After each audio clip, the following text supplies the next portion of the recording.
সম্মানিত উপস্থিতি, কোরআন ও সুন্নাহর আলো ছড়াতে সালাফের মানহাজে আয়োজিত আজকে তাফসীরুল কোরআন মাহফিলে এ পর্যায়ে আলোচনা নিয়ে আসছেন ফজিলাতুল শাইখ ডক্টর মোহাম্মদ ইমাম হুসাইন হাফিজাহুল্লাহ, সহযোগী অধ্যাপক আরবি বিভাগ, জাতীয় বিশ্ববিদ্যালয় গাজীপুর, চেয়ারম্যান তাফসীরুল কোরআন ফাউন্ডেশন, ঢাকা।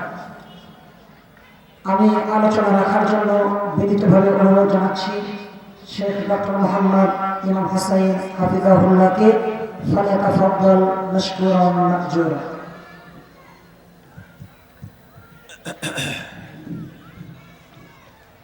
আসসালামু আলাইকুম ওয়া রাহমাতুল্লাহি ওয়া বারাকাতুহু। সম্মানিত ভাই ও বোনেরা,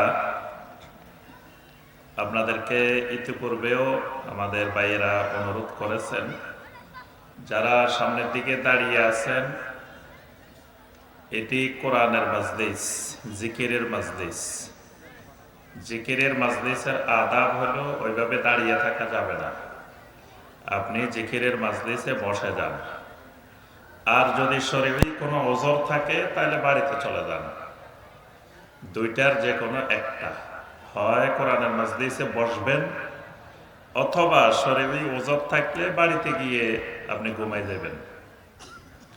কিন্তু ওজরও নেই, কোরআনের মাজলিসেও নেই, এই অবস্থা করা এই কোরআনের মাহফিলের সাথে বেয়াদবি হয়, আদবের খেলাপ হয়। তো এই কাজটা থেকে আমরা বিরত থাকার চেষ্টা করি। আল্লাহ রাব্বুল আলামিন আমাদের সবাইকে তৌফিক দান করুন। ইন্নাল হামদালিল্লাহ নাহমাদুহু ওয়া নাস্তাঈনুহু ওয়া নাস্তাগফিরুহু ওয়া নাউযু বিল্লাহি মিন শুরুরি আনফুসিনা ওয়া মিন সাইয়্যাতি আমালিনা। من يهده الله فلا مضل له ومن يضلل فلا هادي له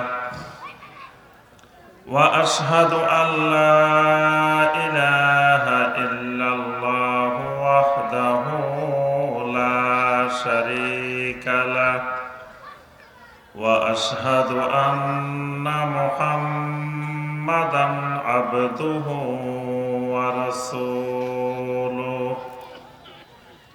يا أيها الذين آمنوا اتقوا الله حق تقاته ولا تموتن إلا وأنتم مسلمون. يا أيها الناس اتقوا ربكم الذي خلقكم من نفس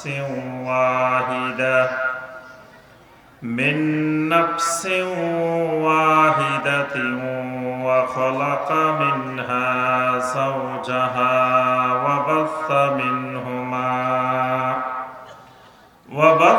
منهما رجالا كثيرا ونساء. واتقوا الله الذي تساءلون به والأرحام إن الله كان عليكم رقيبا. يا أيها الذين آمنوا اتقوا الله وقولوا قولا سديدا يصلح لكم أعمالكم ويغفر لكم ذنوبكم ومن يطع الله ورسوله فقد فاز فوزا عظيما.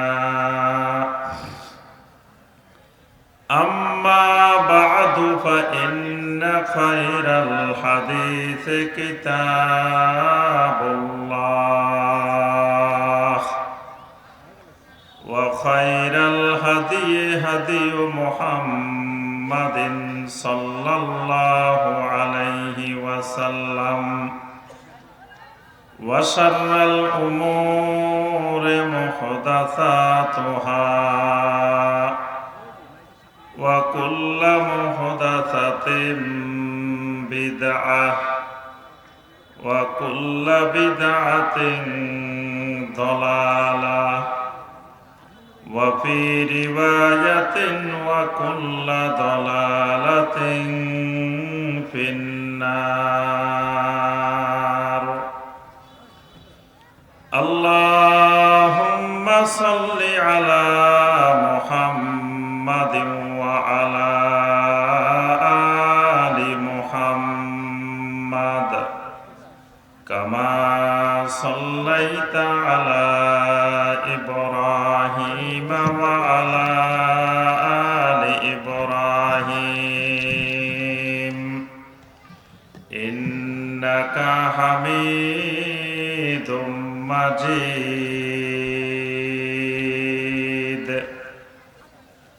اللهم بارك على محمد وعلى آل محمد كما باركت على إبراهيم وعلى آل إبراهيم إنك حميد مجيد.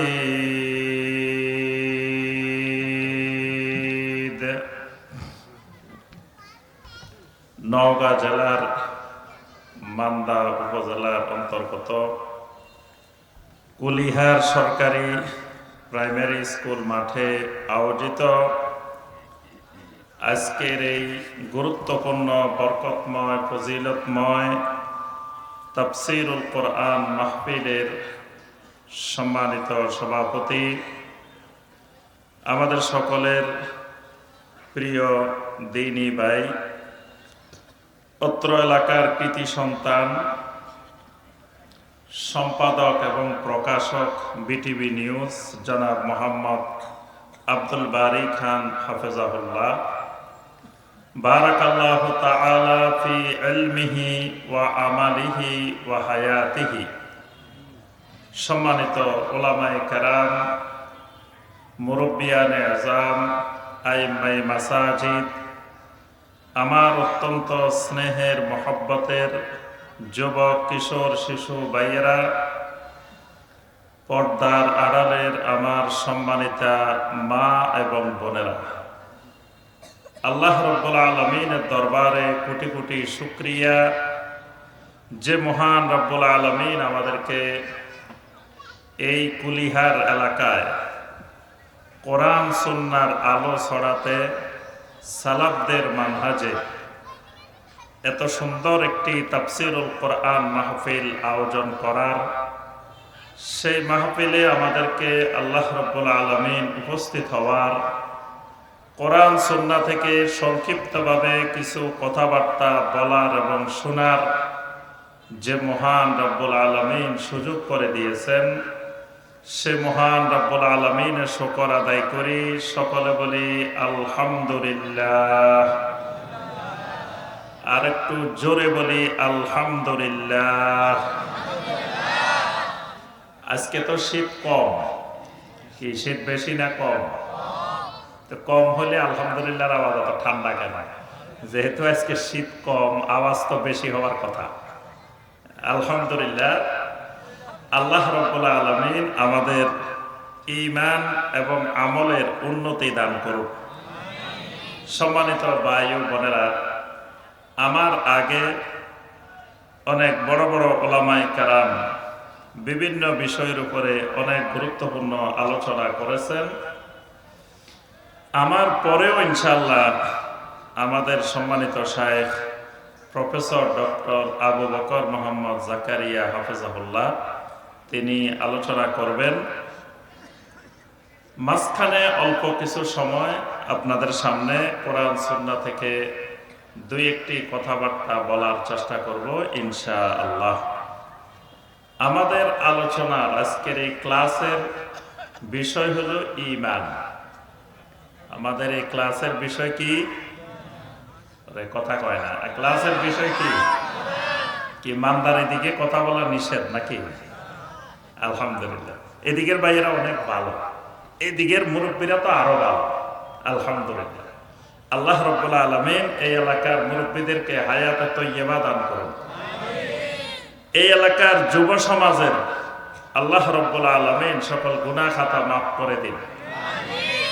যুবকদেরকে আল্লাহ রাব্বুল আলামিন তাদের অন্তরগুলোকে পবিত্র করে দিন। যুবকদের এই যৌবন কালটাকে আল্লাহ রাব্বুল আলামিন পবিত্র বানিয়ে দিন।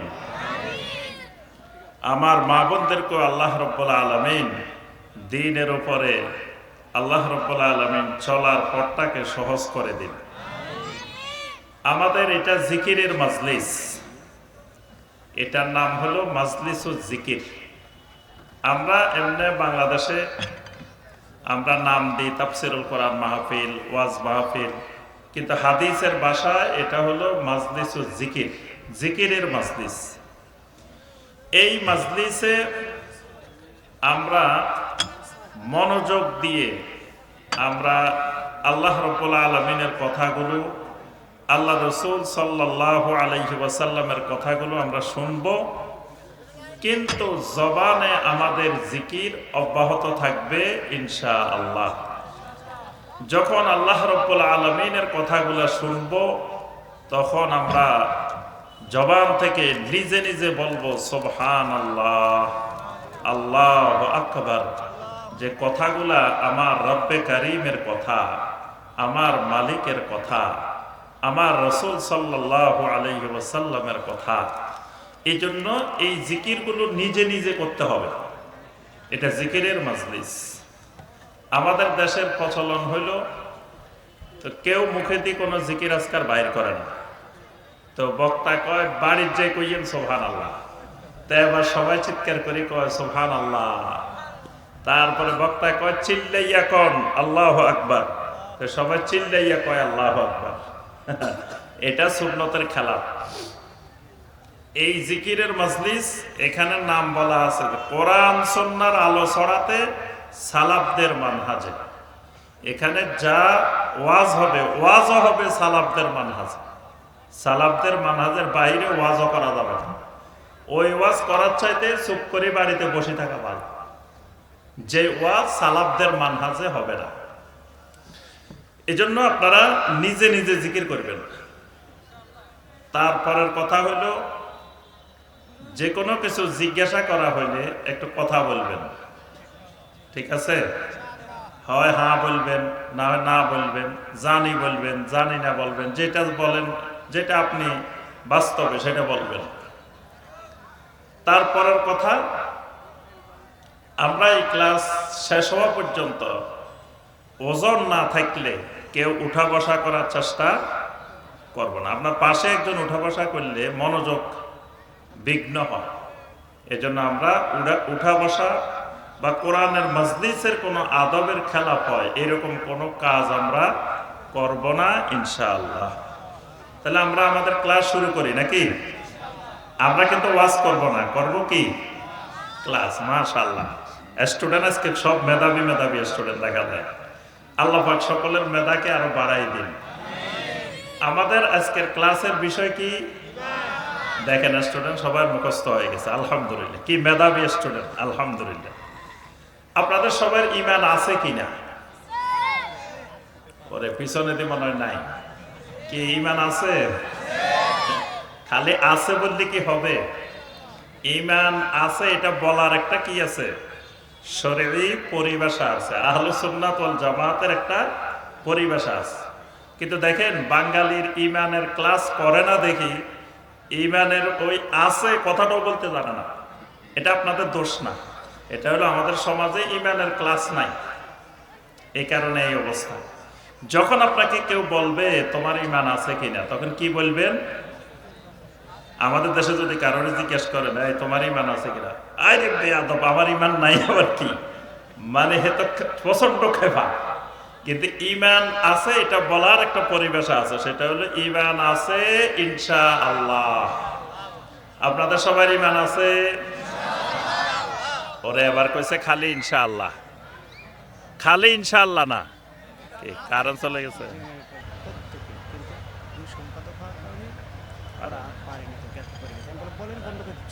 না আমি এই হুকুম দিতে পারবো না, তো পারবেন না তো করতে দিবেন না কেন ভাই, সে তো না করতে দেবো না এটাও বলতে পারবো না। আপনি অনুমতি নেন ডিসি সাহেব, কিন্তু আবেদন করেছি অনুমতি দেন, না বলেন যে অনুমতি দেওয়া যাবে না, তো না সেটাও বলতে পারবো না। দেখাইতে ফেলেছি আমিও পরবর্তীতে এক পর্যায়ে আমাকে। জি আলহামদুলিল্লাহ আমাদের লাইন চলে আসছে। তাহলে আপনাদের সবার ইমান আছে? এবার কয় খালি ইনশাআল্লাহ। আগে কইছে খালি ইমান আছে, এবার কয় ইনশাআল্লাহ। বেনামাজিরে যখন বলা হয় এই ভাই নামাজ পড়েন না কেন, কয় দোয়া করেন ইনশাআল্লাহ পড়বো। মানে ইনশাআল্লাহ পড়বো মানে যদি আল্লাহ চায় তখন পড়বো, এখন আল্লাহ চাইতেছে না এই জন্য পড়ি না। এই জন্য শুধু ইনশাআল্লাহ না, বলতে হবে ইমান আছে ইনশাআল্লাহ। আপনাদের সবার ইমান আছে? আল্লাহ পাক আমাদের ইমানকে আরো বাড়িয়ে দিন। এতক্ষণ পর্যন্ত ইমান সম্পর্কে অনেক গুরুত্বপূর্ণ আলোচনা এর আগেও আপনারা শুনছেন কোরআন হাদিস থেকে। এগুলো শোনার পরে আপনাদের ইমান বাড়ছে না কমছে? এইদিকে মনে হয় বাড়েও না কমেও না, ইমান বাড়ছে। সবার ইমান বাড়ছে আলহামদুলিল্লাহ। ইমান বাড়া মানে আপনার ইমান আছে, ইমান বাড়ছে মানে এটা প্রমাণ যে আমার আপনার ইমান আছে। ইমানে যদি না থাকে তাহলে বাড়ারও সম্ভাবনা নাই, কমারও সম্ভাবনা। ইমানে নাই তো বাড়বই কি আর কমবই কি। আর ইমান যদি থাকে, ইমানদারের ইমান আল্লাহর আয়াত শুনলে ইমান বেড়ে যায়। সূরা আল আনফালের 2 নম্বর আয়াতে কারিমা আল্লাহ রাব্বুল আলামিন ঘোষণা করেন, ইন্নামাল মুমিনুনাল্লাযীনা ইযা যুকিরাল্লাহু ওয়াজিলাত কুলুবুহুম ওয়া ইযা তুলিয়াত আলাইহিম আয়াতুহু সাদাতহুম ঈমানা। সুবহানাল্লাহ। আল্লাহ রাব্বুল আলামিন ঘোষণা করেন, ইন্নামাল মুমিনুন, মুমিন তো শুধুমাত্র ওই মানুষগুলাই, ঈমানওয়ালা মানুষ জমিনে একমাত্র ওরাই, আল্লাযীনা ইযা যুকিরাল্লাহু, যখন এই মানুষগুলার সামনে আল্লাহ রাব্বুল আলামিনের জিকির করা হয়, আল্লাহ রাব্বুল আলামিন সম্পর্কে আলোচনা করা হয়, আল্লাহ রাব্বুল আলামিনের দ্বীন সম্পর্কে আলোচনা করা হয়, আল্লাহর নবী সম্পর্কে আলোচনা করা হয়, আল্লাহর কিতাব সম্পর্কে আলোচনা করা হয়, ওয়াজিলাত কুলুবুহুম, এই মানুষগুলোর অন্তর প্রকম্পিত হয়, অন্তরের ভিতরে ভীতি সঞ্চার হয়, অন্তরগুলো আল্লাহ রাব্বুল আলামিনের ভয়ে কাঁপতে থাকে। ঈমানদারের অন্তরগুলো যখন আল্লাহর ভয়ে কাঁপতে থাকে, তখন ঈমানদারের চোখগুলো অশ্রু সজল হয়ে ওঠে, চোখের ভিতরে পানি চলে আসে। আল্লাহ রাব্বুল আলামিন ঘোষণা করেন, وَإِذَا سَمِعُوا مَا أُنزِلَ إِلَى الرَّسُولِ تَرَى أَعْيُنَهُمْ تَفِيضُ مِنَ الدَّمْعِ, এরা যখন আল্লাহর কিতাব শুনে, আল্লাহর আয়াতগুলো শুনে, তখন তাফিদু মিনাদ দামে, এদের চোখের দিকে তাকাইলে দেখা যায় চোখগুলার ভিতরে আল্লাহর ভয়ে পানি টলমল করতে থাকে। সুবহানাল্লাহ।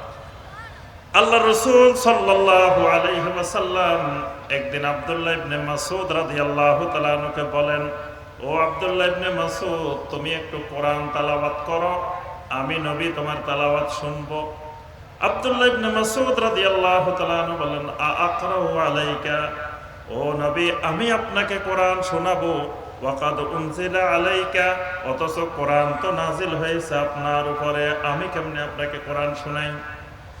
আল্লাহ রাসূল সাল্লাল্লাহু আলাইহি ওয়াসাল্লাম বলেন, আব্দুল্লাহ ইবনে মাসউদ তুমি তেলাওয়াত করো, আমি নবী শুনবো। আব্দুল্লাহ ইবনে মাসউদ রাদিয়াল্লাহু তাআলা আনহু সূরা আন-নিসা থেকে তেলাওয়াত শুরু করে দিলেন। তেলাওয়াত করতেছেন, করতে করতে যখন এই আয়াতে কারিমার কাছে আসলেন, ফাকাইফা ইযা জিনা মিন কুল্লি উম্মাতিন বিশাহিদিন ওয়া জিনা বিকা আলা হাউলাই শাহীদা। আব্দুল্লাহ ইবনে মাসউদ রাদিয়াল্লাহু তাআলা আনহু বলেন, এই আয়াতে কারিমা যখন আমি তেলাওয়াত করতেছিলাম, আল্লাহ রাসূল সাল্লাল্লাহু আলাইহি ওয়াসাল্লামের চেহারা মোবারকের দিকে তাকিয়ে দেখলাম, ফাইদা আইনাহু তাজরিফান, আমার নবীর দুই চোখ মোবারক থেকে ঝরঝর করে পানি পড়তেছে। সুবহানাল্লাহ। অর্থাৎ এই কোরআনের আয়াত, আল্লাহর দ্বীন সম্পর্কে যখন ঈমানদারেরা আলোচনা শুনে, তাদের অন্তরগুলো হয়ে যায় ভীতসন্ত্রস্ত, চোখগুলো হয়ে যায় অশ্রুসিক্ত। ওয়া ইযা তুলিয়াত আলাইহিম আয়াতুহু যাদাতহুম ঈমানা।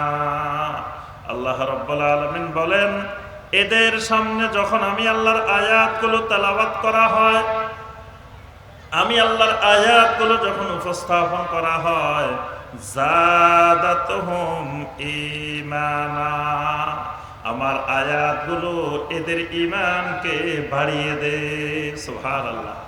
তাহলে কোরআনের আয়াত শুনলে, দ্বীনের আলোচনা শুনলে, আল্লাহর কথা শুনলে, রাসূলের কথা শুনলে ঈমান বেড়ে যায়। বেড়ে গেলে বুঝতে হবে ইন্নামাল মুমিনুন, এই মানুষগুলো সত্যিকার ঈমানদার। সুবহানাল্লাহ। আমার ভাইয়েরা এবং বোনেরা, আল্লাহ রাব্বুল আলামিন দুনিয়ার টাকা পয়সা, দুনিয়ার ধন সম্পদ, দুনিয়ার ক্ষমতা, প্রভাব, প্রতিপত্তি আল্লাহ রাব্বুল আলামিন সব মানুষকে দেন। ঈমানদারকেও দেন, কাফেরকেও দেন, মুশরিককেও দেন, নাস্তিককেও দেন, সবাইকে দেন। কিন্তু আল্লাহ রাব্বুল আলামিন ঈমানটা সবাইকে আল্লাহ দেন না। যেই মানুষগুলাকে আল্লাহ রাব্বুল আলামিন ভালোবাসেন, মহব্বত করেন, ওই মানুষগুলাকেই শুধু আল্লাহ রাব্বুল আলামিন ঈমানটা দেন। সুবহানাল্লাহ। আল্লাহ রাসূল সাল্লাল্লাহু আলাইহি ওয়াসাল্লাম বলেন, ইন্নাল্লাহা ইউতিদ দুনিয়া মান ইউহিব্বু ওয়া মান লা ইউহিব্বু ওয়ালাকিন লা ইউতিল ঈমান ইল্লা লিমান আহাব্বা। নবী সাল্লাল্লাহু আলাইহি ওয়াসাল্লাম বলেন, আল্লাহ রাব্বুল আলামিন দুনিয়ার জিনিসগুলো ঈমানদারকেও দেন, কাফের মুশরিককেও দেন, যাকে ভালোবাসেন তাকেও দেন, যাকে ভালোবাসেন না তাকেও দেন। আল্লাহ রাব্বুল আলামিন ক্ষমতা ফেরাউনকেও দিয়েছেন, নমরুদকেও দিয়েছেন, যুগে যুগে কত কাফের, কত মুশরিকেরও দিয়েছেন। আবার সুলাইমান আলাইহিস সালামকেও দিয়েছেন, দাউদ আলাইহিস সালামকেও দিয়েছেন, মুহাম্মাদুর রাসূলুল্লাহ সাল্লাল্লাহু আলাইহি ওয়াসাল্লামকেও দিয়েছেন। আল্লাহ রাব্বুল আলামিন সম্পদ কারুনকেও দিয়েছেন। আল্লাহ রাব্বুল আলামিন এই সম্পদ আবার আবু বকর রাদিয়াল্লাহু তাআলা আনহু, উসমান ইবনে আফফান রাদিয়াল্লাহু তাআলা আনহু, এই সকল সাহাবায়ে কেরামদেরকে আল্লাহ পাক দিয়েছেন। দুনিয়ার এই বিষয়গুলো আল্লাহ রাব্বুল আলামিন সবাইকে দেন, কিন্তু ওয়ালাকিন লা ইউতিল ঈমান ইল্লা লিমান আহাব্বা। নবী সাল্লাল্লাহু আলাইহি ওয়াসাল্লাম বলেন, ঈমানটা শুধু আল্লাহ রাব্বুল আলামিন ওই মানুষগুলোকেই দেন, যেই মানুষগুলোকে আল্লাহ রাব্বুল আলামিন মহব্বত করেন, ভালোবাসেন। সুবহানাল্লাহ। এই প্যান্ডেলের নিচে যতগুলো মানুষ বসে আছেন, এই সবগুলা মানুষকে আল্লাহ রাব্বুল আলামিন ভালোবাসেন। সুবহানাল্লাহ। এগুলা সব আল্লাহর ভালোবাসার মানুষ, মহব্বতের মানুষ। কারণ আল্লাহ রাব্বুল আলামিন মহব্বত না করলে, ভালো না বাসলে আল্লাহ কাউকে ঈমান দেন না। তাহলে ঈমান দেওয়া মানেই হলো আল্লাহ রাব্বুল আলামিন আমাদেরকে ভালোবাসেন।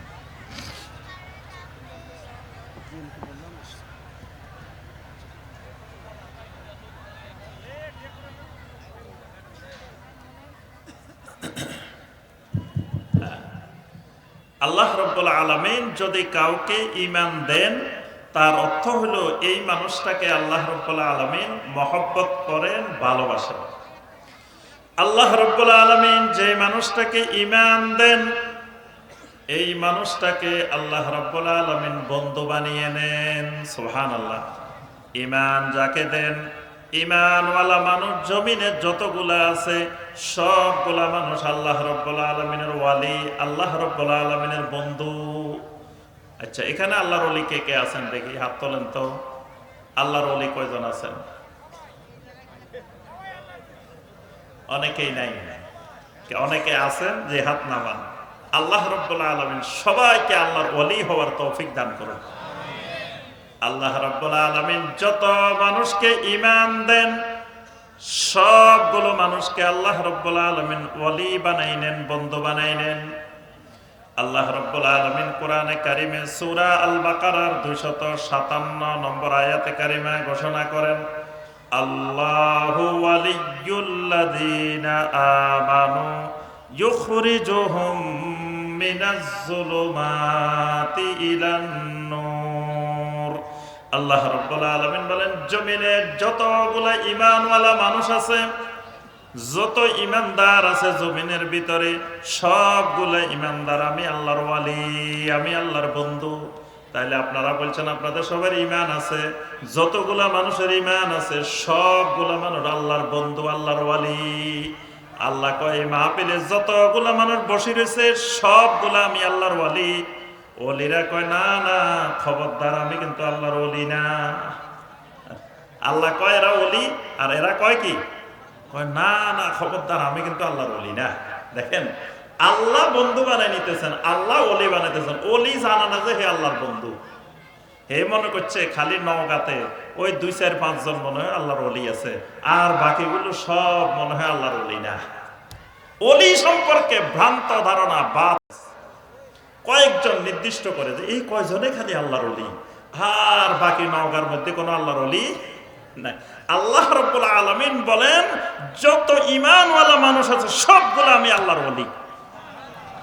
ইন্নামা ওয়ালিয়্যুকুমুল্লাহু ওয়া রাসূলুহু ওয়াল্লাযীনা আমানুল্লাযীনা ইউকিমুনাস সালাতা ওয়া ইউতুনাজ যাকাতা ওয়া হুম রাকিউন। আল্লাহ রাব্বুল আলামিন বলেন, জমিনে যত ঈমানদার আছে তোমাদের বন্ধু হলো 1 নম্বর বন্ধু আল্লাহ রাব্বুল আলামিন, তারপরের বন্ধু আল্লাহ রাসূল সাল্লাল্লাহু আলাইহি ওয়াসাল্লাম, এর পরের বন্ধু হলো যত ঈমানদার জমিনে আছে এরাও আমাদের বন্ধু। তাহলে সবার আগে আমাদের বন্ধুত্ব কার সাথে?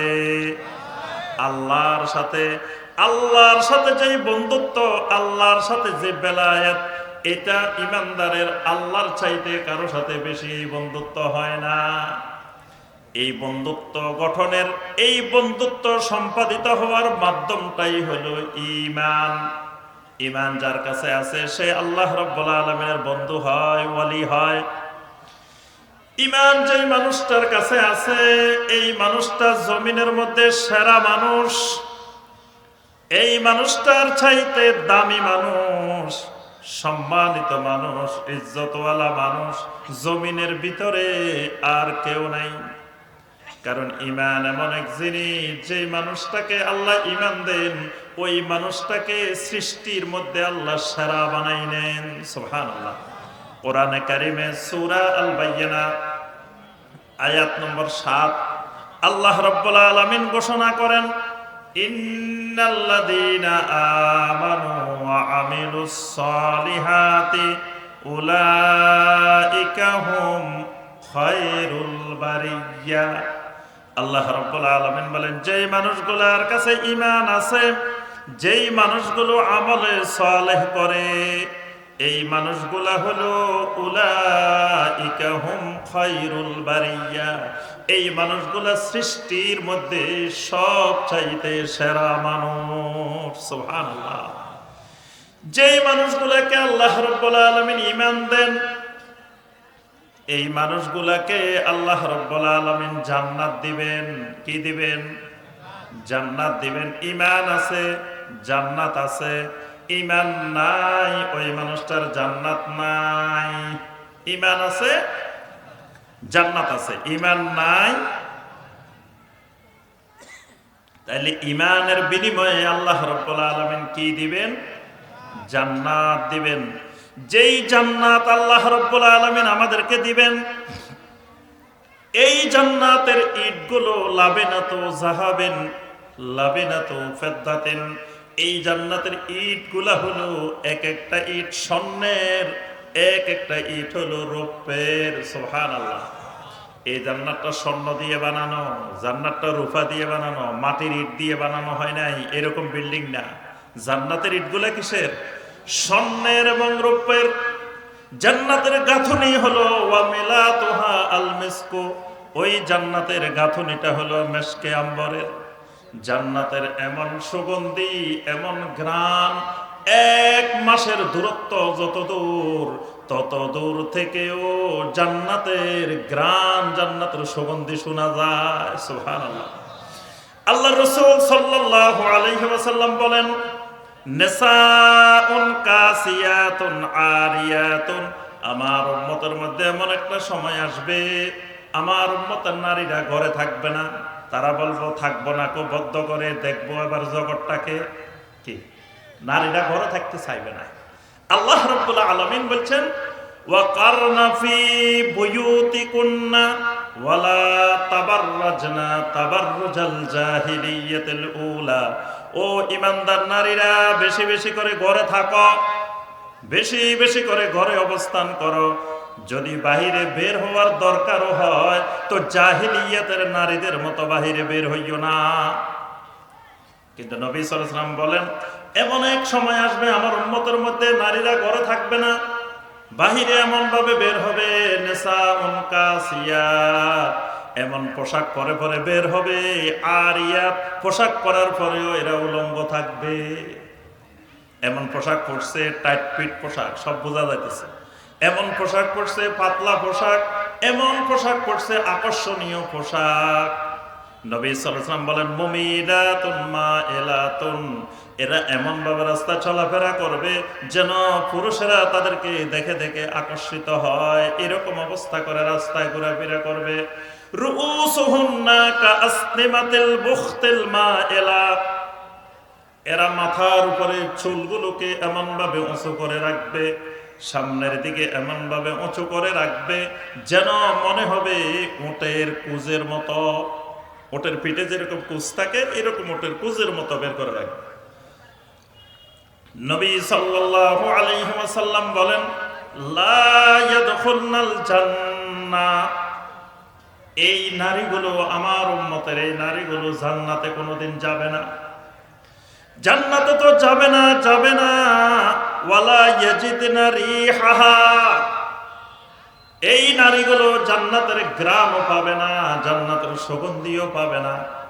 অথচ জান্নাতের সুগন্ধি, জান্নাতের ঘ্রাণ 1 মাসের দূরত্ব পর্যন্ত শোনা যায়, ঘ্রাণ পাওয়া যায়। সুবহানাল্লাহ। এত বিশাল দূর পর্যন্ত জান্নাতের ঘ্রাণ যাবে, কিন্তু এই নারীগুলো জান্নাত থেকে এত দূরে থাকবে, ঘ্রাণও পাবে না। তাহলে ওই জান্নাতের ঘ্রাণ কিরকম ঘ্রাণ?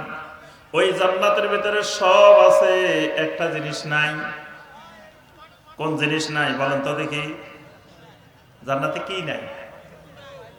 জি, টয়লেট নাই। টয়লেট, টয়লেট ছিলেন?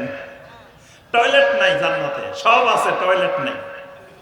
আল্লাহ রাসূল সাল্লাল্লাহু আলাইহি ওয়াসাল্লাম বললেন, ইন্না আহলাল জান্নাতে ইয়াকুলুনা ওয়া ইয়াশরাবুনা ওয়া লা ইয়াদখুলুনা ওয়া লা ইয়াবুলুনা ওয়া লা ইয়াতাকাওয়াতুন।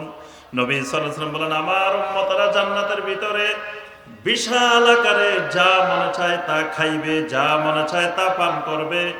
কিন্তু আমার উম্মতের এই মানুষগুলার, জান্নাতি মানুষগুলার প্রস্রাবও হবে না, পায়খানাও হবে না, থুতুও বের হবে না, কফও বের হবে না। সাহাবায়ে কেরাম আহারে মনে করছিলাম জান্নাতে যাই ভালো করে খামো, তো মনে হয় খানা বেশি খাওয়া যাবে না, কারণ জান্নাতে টয়লেট নাই। তাইলে তো খানা বেশি গেলে বিপদ না, জামু কই এবার। সাহাবায়ে কেরাম জিজ্ঞাসা করলেন, ফামা বালুত তাআম ইয়া রাসূলুল্লাহ, হে আল্লাহর রাসূল সাল্লাল্লাহু আলাইহি ওয়াসাল্লাম, তাহলে আমাদের খাবারের কি হবে, খানার কি অবস্থা হবে? মানে আমরা তাহলে খামো কেমনে? টয়লেটও নাই, প্রস্রাবখানা নাই, পায়খানা নাই, কিচ্ছু নেই, তো খাবো কেমনে?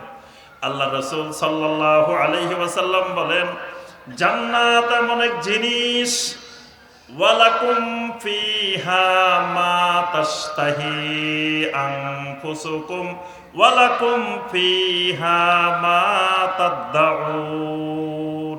এই জান্নাত এমন এক জিনিস যেখানে বান্দা যা চাইবে তাই পাইবে, যা ইচ্ছা করবে তাই আল্লাহ রাব্বুল আলামিন দিয়ে দিবেন।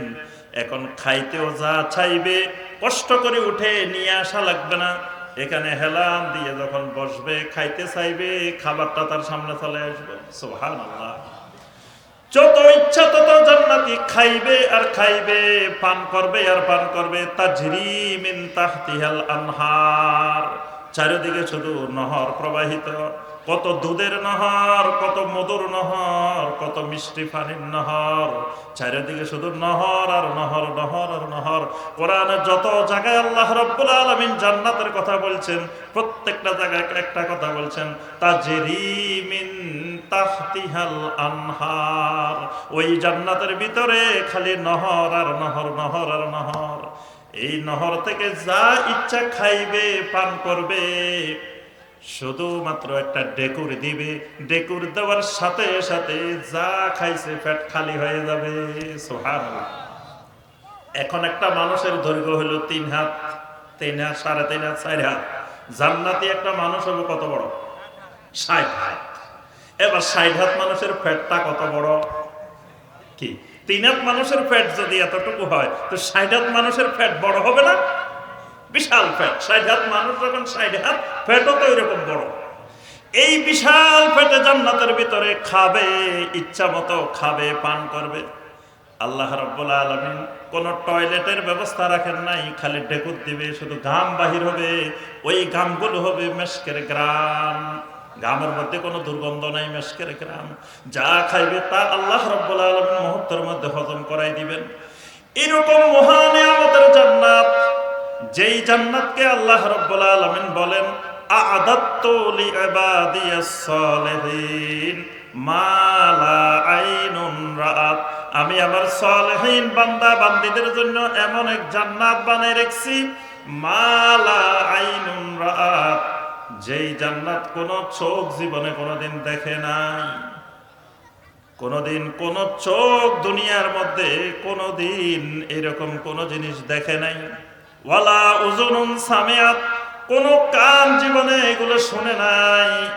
এই জান্নাতের বয়ান, জান্নাতের ভিতরে যেগুলো আছে, দুনিয়ার মধ্যে কারো থেকে জীবনে এরকম কিছু শুনে নাই।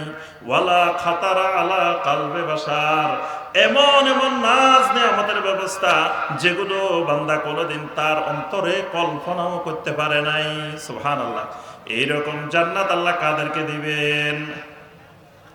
ওরে আলোচনা ভুলে গেছে, মূল ক্লাসে ভুলে গেছে। এরকম জান্নাত আল্লাহ কাদেরকে দিবেন? ঈমানওয়ালাদেরকে দিবেন।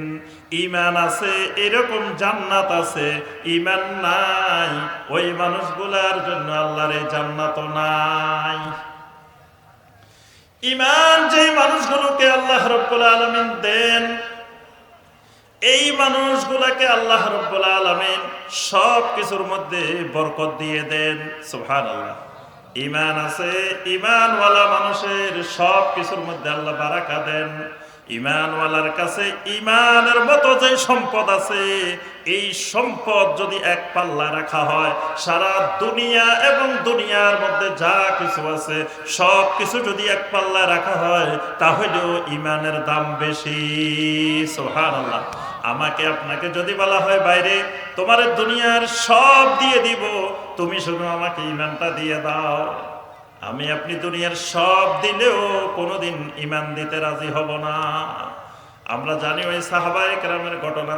বেলাল ইবনে রাবাহ রাদিয়াল্লাহু তাআলা আনহু, আম্মার ইবনে ইয়াসির রাদিয়াল্লাহু তাআলা আনহু, ওই সাহাবায়ে কেরামদেরকে নির্যাতনের পর নির্যাতন, অত্যাচারের পর অত্যাচার, তারপরেও তাদের জবান থেকে বের হয় আহাদ আহাদ আহাদ, লা ইলাহা বাহিরে তাদের জবান থেকে আর কিছুই বের হইতো না। সুবহানাল্লাহ। তাহলে এই ঈমানের আরো অনেক অনেক অনেক মর্যাদা। সেই ঈমানটা আমাদের ভিতরে আছে তো সবাই নাকি? থাকলে আবার বলবেন, আমার এক ওস্তাদ ছিল, তো অঙ্ক করাইতো প্রথমে, করানোর পরে এবার বলে যে অঙ্ক কে কে বুঝছো? তো যদি বলি যে বুঝছি, এবার বুঝলে তুমি আমারে করে দেখাও। যদি কই বুঝি নাই, তো কোন জায়গায় বুঝো নাই ওই জায়গায় বুঝাই দিব। এখন যেহেতু আপনারা বুঝছেন আলহামদুলিল্লাহ, এবার আপনাদের কাছে প্রশ্ন, ঈমান শব্দের অর্থ কি? এই তো ফেল। এতক্ষণ যা ক্লাস করাইছি এবার নাম্বার পাইছেন 0। ঈমান শব্দের অর্থ কি? বিশ্বাস না, এটা ভুল কথা। ঈমান শব্দের অর্থ বিশ্বাস না। ঈমান শব্দের অর্থ বিশ্বাস না। এইটা যা বাঙালি বসে রয়েছে যে ঈমান শব্দের অর্থ বিশ্বাস, সবাই কয় ঈমান আছে, ঈমান অর্থ কি এটাই জানা না। আচ্ছা, ঈমানটা কি ভালো জিনিস না খারাপ জিনিস? ভালো জিনিস না? আচ্ছা, ঈমানের বিপরীত কি? জি, ঈমানের বিপরীত তো সবাই বলে না। এদিক দিয়ে বলেন দেখি, ঈমানের বিপরীত কি? এদিক তো বলতে বলি না, এদিকে বলি না, খালি এদিকের বাইরা বলবো। ঈমানের বিপরীত কি? এখানে খালি দুজনে, পিছনের বাইরা রাগ করছে মনে হয়। কি রাগ করছেন? ঈমানের বিপরীত কি? কুফর। ঈমানের বিপরীত কুফর। সবাই একটু বলেন, ঈমানের বিপরীত কি? তাওহীদের বিপরীত কি? তাওহীদের বিপরীত। আচ্ছা, সুন্নতের বিপরীত কি? হালালের বিপরীত কি? দ্বীনের বিপরীত কি? মাশাআল্লাহ। এইগুলো মনে রাখবেন, ভালো করে মনে রাখবেন। তাহলে ঈমানের বিপরীত কি? কুফর। কুফর মানে কি? অস্বীকার করা। তাহলে ঈমান মানে কি? জি, আপনারা অঙ্ক করেন নাই? পিতা পুত্রের বয়সের সমষ্টি এত বছর। পিতার বয়স যদি এত বছর হয়, তাহলে পুত্রের বয়স কত? এই অঙ্ক করছেন না সবাই? এই অঙ্ক সবাই করে আসছেন। পিতা পুত্রের অঙ্ক করতে করতে শেষ। পিতা পুত্রের বয়সের সমষ্টি এত বছর, বাপের বয়স এত বছর, ছেলের বয়স কত? তাহলে দোনোটা থেকে, সমষ্টি থেকে এটা মাইনাস দিলে তো ওইটা বাইরে যায় নাকি? তাহলে বিপরীতটার অর্থ বুঝলে এটা বোঝা সহজ। তাহলে কুফর মানে কি? অস্বীকার করা। তাহলে ঈমান মানে কি? স্বীকার করা। কুফর মানে অমান্য করা, ঈমান মানে মান্য করা। কুফর মানে প্রত্যাখ্যান করা, ঈমান মানে মেনে নেওয়া, আনুগত্য করা, স্বীকার করা। এবার বুঝে আসছে ঈমান মানে? আচ্ছা, এবার বলবেন দেখি ঈমানের উসুল কয়টি? ঈমানের উসুল কয়টি? জি, কয়েকজনে কইছেন 3টি, বাকিরা চিন্তা ভাবনা আছে, ফিকিরে আছে। কয়টা না বলি না, কয়টা বলি, আবার আগে বলি 0 পাই গেছি। এবার কি হয় না কি হয়? ঈমানের উসুল কয়টি? জি, ওই যে 6টিও পাওয়া গেছে। কেউ বলছেন 3টি, কেউ বলছেন 6টি। দেখবেন যে কতক্ষণ পরে আরো বাড়তে কমতে পারে। রোকন বলি নাই তো, ঈমানের উসুল জগৎ বিখ্যাত কিতাব, সারা দুনিয়ার আনাচে কানাচে, পৃথিবীর সমস্ত মুসলিমের কাছে বিখ্যাত কিতাব আল উসুল আস-সালাসা। নাম শুনছেন এই কিতাবের? এই কিতাব কে লিখছেন? শাইখুল ইসলাম। শিরিক বেদাতের আতঙ্ক, যাদের বয়ে বেদাতীদের ঘুম হারাম, যার বয়ে বেদাতীদের, সারা দুনিয়ার বেদাতীদের ঘুম হারাম। কয় ওয়াহাবি, স্বপ্নের মধ্যেও দেখে ওয়াহাবি চলে আসতেছে। ঘুমাইলে দেখে ওরে ওয়াহাবি চলে আসছে, লাফ মারি উঠে। সেই ওয়াহাবি যাকে বলা হয়, ইমাম মুহাম্মদ বিন আব্দুল ওয়াহাব রাহিমাহুল্লাহ, জগৎ বিখ্যাত ইমাম। সেই ইমাম মুহাম্মদ বিন আব্দুল ওয়াহাব রাহিমাহুল্লাহর কিতাবের নাম হলো আল উসুল আস-সালাসা। 3 উসুল, ইমানের 3 উসুল। এজন্য মনে রাখবেন, ইমানের গুরুত্বপূর্ণ 3টা উসুল আছে। কয়টা উসুল? 3টা উসুল। কবরের মধ্যে প্রশ্ন কয়টা? জি, প্রথম প্রশ্ন 3টা, প্রশ্ন 4টা না। আপনার কাছে জানতে চাইবো মূলত 3টা। 3টা উত্তর দিতে পারলে ওইটা অসুবিধা হবে না। 3টাই হলো আসল। তাহলে কবরের প্রশ্ন কয়টা? ওই ইমানের উসুল হলো এই তিনটা।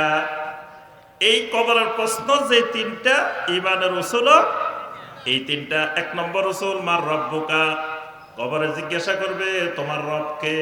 ওই রবকে চিনা, রবকে জানা, এটা হলো 1 নম্বর উসুল। 2 নম্বরে জিজ্ঞাসা করা হবে মামা দিনুকা, তোমার দিনটা কি, ওই দিন সম্পর্কে জানা, দিনকে বোঝা, মারিফাতুদ্দিন, এটা হলো ঈমানের 2 নম্বর উসুল। 3 নম্বরে জিজ্ঞাসা করা হবে মা হাযার রাজুল আল্লাযী বু'থা ফীকুম, এই ব্যক্তিটা সম্পর্কে তোমার ধারণা কি, যাকে তোমাদের কাছে পাঠানো হয়েছিল। এইজন্য ঈমানের 3 নম্বর উসুল হলো মারিফাতুন নবী সাল্লাল্লাহু আলাইহি ওয়াসাল্লাম, নবী সাল্লাল্লাহু আলাইহি ওয়াসাল্লামকে জানা চিনা। ভাত রান্না করতেছেন 20 কেজি, এখন ভাত কি পরিমাণ হয়েছে, কয়টা টিপ দেওয়া লাগবে, পুরা পাতিলের ভাত সবগুলা কি টিপি টিপি দেখা লাগবে? 1টা 2টা টিপ দিলে বোঝা যাবে যে ভাতটা কি পরিমাণ নরম হয়েছে, কি পরিমাণ সিদ্ধ হয়েছে, বোঝা যাবে না? আল্লাহ রাব্বুল আলামিন, আল্লাহর প্রত্যেকটা বান্দা প্রত্যেকটা বান্দি কবরে যাওয়ার পরে আল্লাহ রাব্বুল আলামিন শুধুমাত্র 3টা প্রশ্ন করেন। মুনকার নাকির আসে 3টা প্রশ্ন করেন। 3 প্রশ্নের উত্তরের মাধ্যমে, 3টা টিপ দেওয়ার মাধ্যমে আপনার আমার 70 বছর, 80 বছর, 90 বছর, 100 বছরের খতিয়ান বের হয়ে যায়। খালি ছোট ছোট 3টা টিপ, 3টার উত্তর দিতে 1 মিনিটও লাগে না। এই সামান্য 3টা টিপ দিলে পুরা জিন্দেগির আপনার আমলনামা, খতিয়ান সব বাইরে যাবে। এই জন্য আল্লাহ রাব্বুল আলামিন 3টা প্রশ্ন ঠিক করে রাখছেন এবং প্রশ্নগুলো আউটও করে দিয়েছেন। আপনারা পাইছেন না? কলিহারে প্রশ্ন পাইছেন? কে প্রশ্ন পান নাই? কে কে না পাইলে আমার সাথে যোগাযোগ করিয়েন। কবরের প্রশ্ন পান নাই কেউ, এরকম যদি কোনো ভাই থাকেন আমার সাথে যোগাযোগ করে প্রশ্নটা দ্রুত নিয়ে যাবেন। এই বিষয়ে আমি বইও লিখছি, ঈমানের 3 মূলনীতি, আমার বই আছে, এজন্য প্রশ্ন আমার কাছে আছে। আচ্ছা, এই এলাকায় প্রশ্ন যে 3টা, ইন্ডিয়া গেলে প্রশ্ন কি আর অন্য 3টা? কবরের প্রশ্নের সেট কয়টা? জি, 1 সেট। এই প্রশ্ন বাংলাদেশেও, ইন্ডিয়ায়ও, পাকিস্তানেও, সৌদি আরবেও, কাতারেও, কুয়েতেও, আমেরিকাতেও, জাপানেও, অস্ট্রেলিয়াও। অনেকে মাঝে মাঝে কয় খবরদার, সৌদি আরবের ইসলাম আর বাংলাদেশের ইসলাম আলাদা। এরকম কিছু সম্মানিত মূর্খ ভাই আছে বাংলাদেশে। কি আছে? সম্মানিত মূর্খ ভাই। কয় মিয়া সৌদি আরবের ইসলাম বাংলাদেশে আনিও না, সৌদি আরবের ইসলাম আলাদা, আমাদের বাংলাদেশের ইসলাম আলাদা। তো এখন বাংলাদেশের কবরে গেলে দেখা যায় প্রশ্ন যে 3টা, সৌদি আরবের কবরে গেলেও তো প্রশ্নই 3টা। কি বলেন? একই না? একইটাই প্রশ্ন করে। তো তাহলে ইসলাম আলাদা হলো কেমনে? হজে যাওয়ার সময় বাংলাদেশ থেকে উমরা যাওয়ার সময় মানুষগুলারে আগে এয়ারপোর্টে নিয়ে বুঝায়, বাইরে শুনেন সৌদি আরবে যাইতেছেন, হজ করতে যাইতেছেন, ভালো কথা। ওখানে গেলে দেখবেন ওনাদের আমল ভিন্ন রকম, ওনারা অনেক কিছু করে, অনেক কিছু বলবে, খবরদার এগুলো শুনবেন না, এগুলা কানও দিবেন না, এগুলার বইপত্রগুলো হাতেও নিবেন না। এটা বাংলাদেশের এয়ারপোর্টে শিখায়, তারপরে নিয়ে যায়। মূর্খ মানুষগুলারে শিখায় নিয়ে যায়। আর মূর্খ মানুষগুলো বোঝে না, আরে ইসলাম আইলো মক্কা থেকে, মদিনা থেকে, আর আমারে যেই বাধা দিচ্ছে মক্কা মদিনার ইসলাম নেওয়া যাবে না, তো এটা কত বড় জাহেল। এই জিনিসটা, এই জ্ঞানটা প্রত্যেক মুসলিমের থাকা দরকার। এই জন্য পৃথিবীর যেখানেই যাবেন কবরের প্রশ্ন 3টা, এই 3টাই, আলাদা কোনো প্রশ্ন। আচ্ছা, কবরের প্রশ্ন হানাফি মাযহাবের জন্য একটা, শাফি মাযহাবের জন্য একটা, মালিকি মাযহাবের জন্য একটা, হাম্বলি মাযহাবের জন্য একটা, আহলে হাদিসের জন্য একটা। 5টা মানে 5 সেট আছে। কি প্রশ্ন? 5 সেট। যে আগে গেলে জিজ্ঞেস করবো মনকার লোকের, এই তুমি কোন মাযহাবের? তুমি আল্লাহ মাযহাবি নাকি? তুমি কি আহলে হাদিস, না তুমি হানাফি, না শাফি, না মালিকি? তোমার ওই অনুযায়ী প্রশ্ন দিব। কি তুমি যে মাযহাবের, তোমার মাযহাবের আলোকে প্রশ্ন দেওয়া হবে, এরকম মনকার লোকের কাউকে জিজ্ঞাসা করবেন? আহারে দেখেন দুনিয়ার মধ্যে মানুষগুলা, মূর্খ মানুষগুলা, জাহেল মানুষগুলা দেখা যায় এই কয় আমি হানাফি, এই কয় আমি শাফি, এই কয় মালিকি, এই কয় আল হাদিস, এই কয় অমুক। এই কথা বলি বলি মনে করে সব আলাদা আলাদা, অথচ কবরে গেলে সবার প্রশ্ন একটা। এক প্রশ্ন পরীক্ষা দেওয়া লাগবে। পরীক্ষার হলে প্রশ্ন কি? একটাই। তাহলে সবার দরকার এই প্রশ্নগুলোর উত্তর ঠিক করা। হানাফিরও দরকার, শাফিরও দরকার, মালিকিরও দরকার, হাম্বলিরও দরকার, আহলে হাদিসেরও দরকার। সবার জন্য এই তাফসীরুল কোরআন মাহফিল, এই প্রশ্নের উত্তরগুলো রেডি করার জন্য কোচিং ক্লাস। এই প্রশ্নের উত্তর রেডি করার এগুলো কোচিং ক্লাস। এগুলা গতানুগতিক কিচ্ছা কাহিনীর ওয়াজ মাহফিল না। এই জন্য কুলিহারে এই মাহফিল প্রতি বছর হোক, আপনারা চান?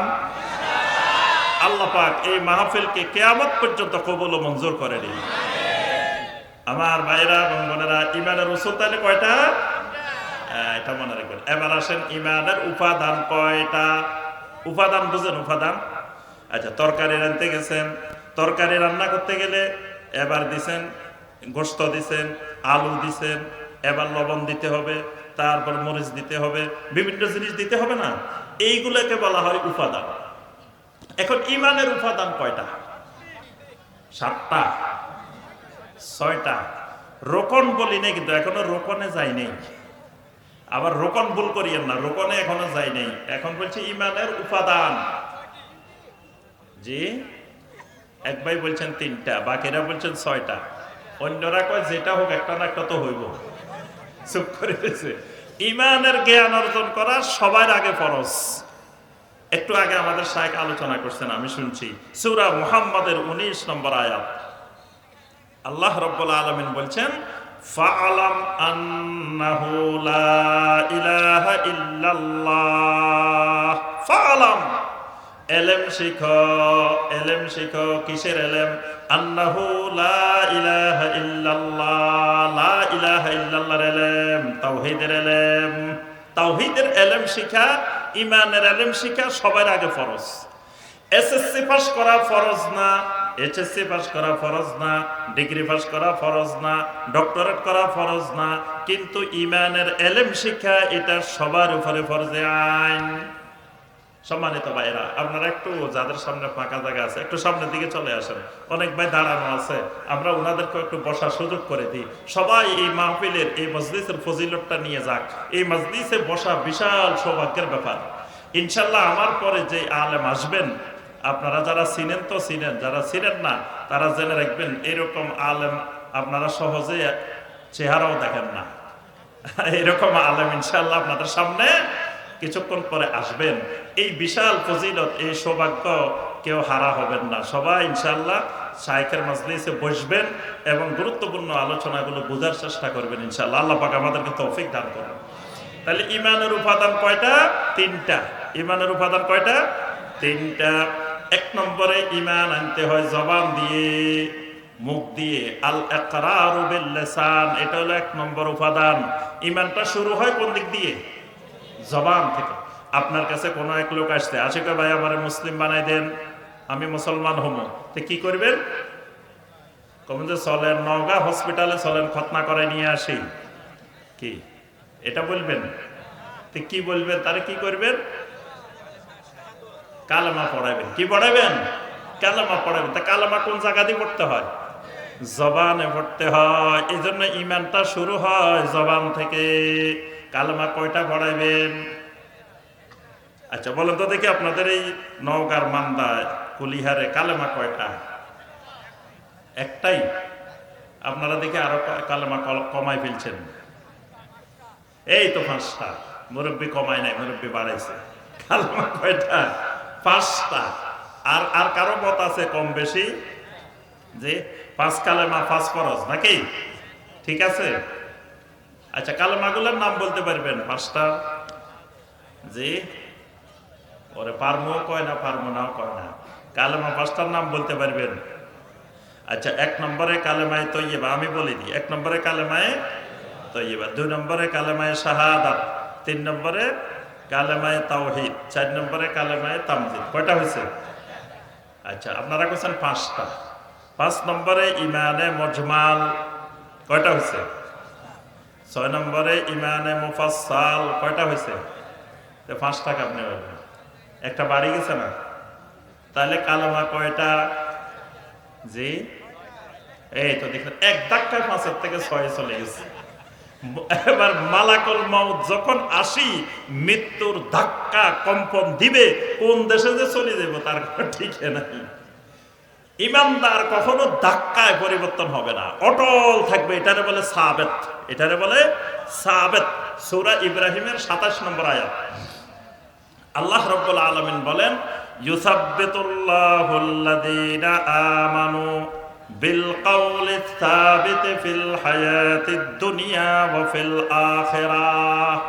আল্লাহ রাব্বুল আলামিন ঈমানদারদেরকে দুনিয়া এবং আখিরাতে কাউলে সাবিতের মাধ্যমে আল্লাহ পাক সাবিত রাখবেন, দৃঢ় রাখবেন, শক্ত রাখবেন। ওই কাউলে সাবিত হলো লা ইলাহা ইল্লাল্লাহ। তাওহীদ হলো কাউলে সাবিত। যেই ইমানদারের তাওহীদ ঠিক থাকবে, ঝড় তুফান যত আসুক আল্লাহ রাব্বুল আলামিন তাকে সাবিত রাখবেন। এই জন্য ইমানদার ধাক্কা দিলে 5 থেকে 6, 6 থেকে 3, 3 থেকে 4 যাওয়ার সুযোগ নাই। তাহলে কালেমা কয়টার মধ্যে যাবেন? জি, 6টা। আরো একটা কালেমা আছে, কালেমায়ে রাদ্দে কুফর। এবার কয়টা হয়েছে? 7টা বলবো না 5টা বলবো? মনে রাখবেন সারা জীবন। অনেক ভাইয়েরা কিন্তু চুপ করে দিয়েছেন, বলেন নাই কিছু। মনে রাখবেন কালেমা একটা। কালেমা কয়টা? একটা। যখন কোনো মুসলমান, কোনো ব্যক্তি যখন মুসলমান হইতে আসে, আমরা কালেমা কয়টা পড়াই? একটাই পড়াই। ওই কালেমাটা একটু সবাই পড়েন। আশহাদু আল্লাহ ইলাহা ইল্লাল্লাহু ওয়াহদাহু লা শারীকা লাহু ওয়া আশহাদু আন্না মুহাম্মাদান আবদুহু ওয়া রাসূলুহু। সুবহানাল্লাহ। এই কালেমাটা পড়ার সাথে সাথে এই মানুষটা কালেমা পড়ার আগে ছিল নাপাক, কালেমাটা পড়ার সাথে সাথে মানুষটা হয়ে গেছে পাক। এই কালেমা পড়ার আগ পর্যন্ত লোকটা ছিল জাহান্নামী, কালেমাটা পড়ার সাথে সাথে লোকটা হয়ে গেছে জান্নাতি। সুবহানাল্লাহ। এই কালেমা পড়ার আগে লোকটার বাড়ি যদি আমার ঘরের পাশেও হয়, লোকটার সাথে আমার কোনো ধরনের সম্পর্ক ছিল না, কালেমাটা পড়ার সাথে সাথে লোকটা আমার ভাই হয়ে গেছে। সুবহানাল্লাহ। এই কালেমা অনেক দামি কালেমা। তাহলে এই কালেমা স্বীকৃতি দিতে হয় জবানে, এটাই ইমানের 1 নম্বর উপাদান। 2 নম্বর উপাদান, কালেমাটারে জবানে স্বীকৃতি দেওয়ার পরে এটাকে অন্তরের মধ্যে ঢুকাইতে হয়, কলবের মধ্যে ঢুকাইতে হয়। এটা হলো আত-তাসদীকু বিল জানান। অন্তরে ভালো করে বিশ্বাস করতে হয়। জবানে বলছি, অন্তরে নাই, এর নাম মুনাফিক। মুনাফিকদের জবানে ছিল, অন্তরে ছিল না, এই কারণে মুনাফিক। ইমানদারের জবানে যেমন কালেমা, অন্তরে ওই রকম কালেমা। তাহলে 2 নম্বর উপাদান হলো অন্তরে বিশ্বাস। 3 নম্বর উপাদান, যদি জবানেও থাকে, অন্তরেও থাকে, কলবেও থাকে, এবার ওই ইমানদারের প্রত্যেকটা কাজে কর্মে পুরা বডির মধ্যে ইমানের প্রতিফলন ঘটবে। সুবহানাল্লাহ। তাহলে ইমানের উপাদান হলো কয়টা? 3টা। এবার বলেন ইমানের রকম কয়টা? ইমানের রকম 6টা।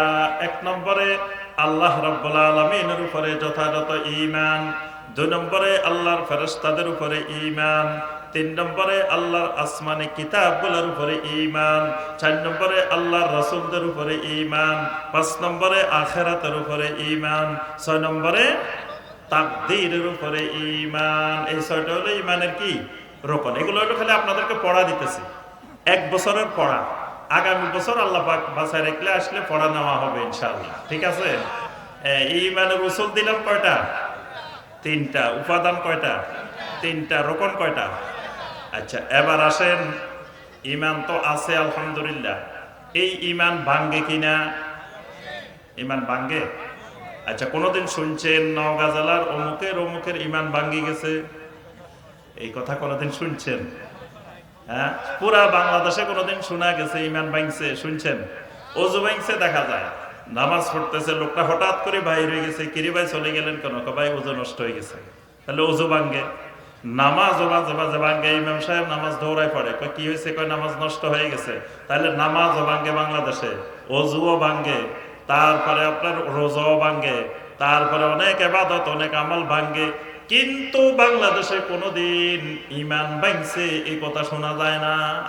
এই কথা শোনা যায় না। শুনছেন কোনোদিন?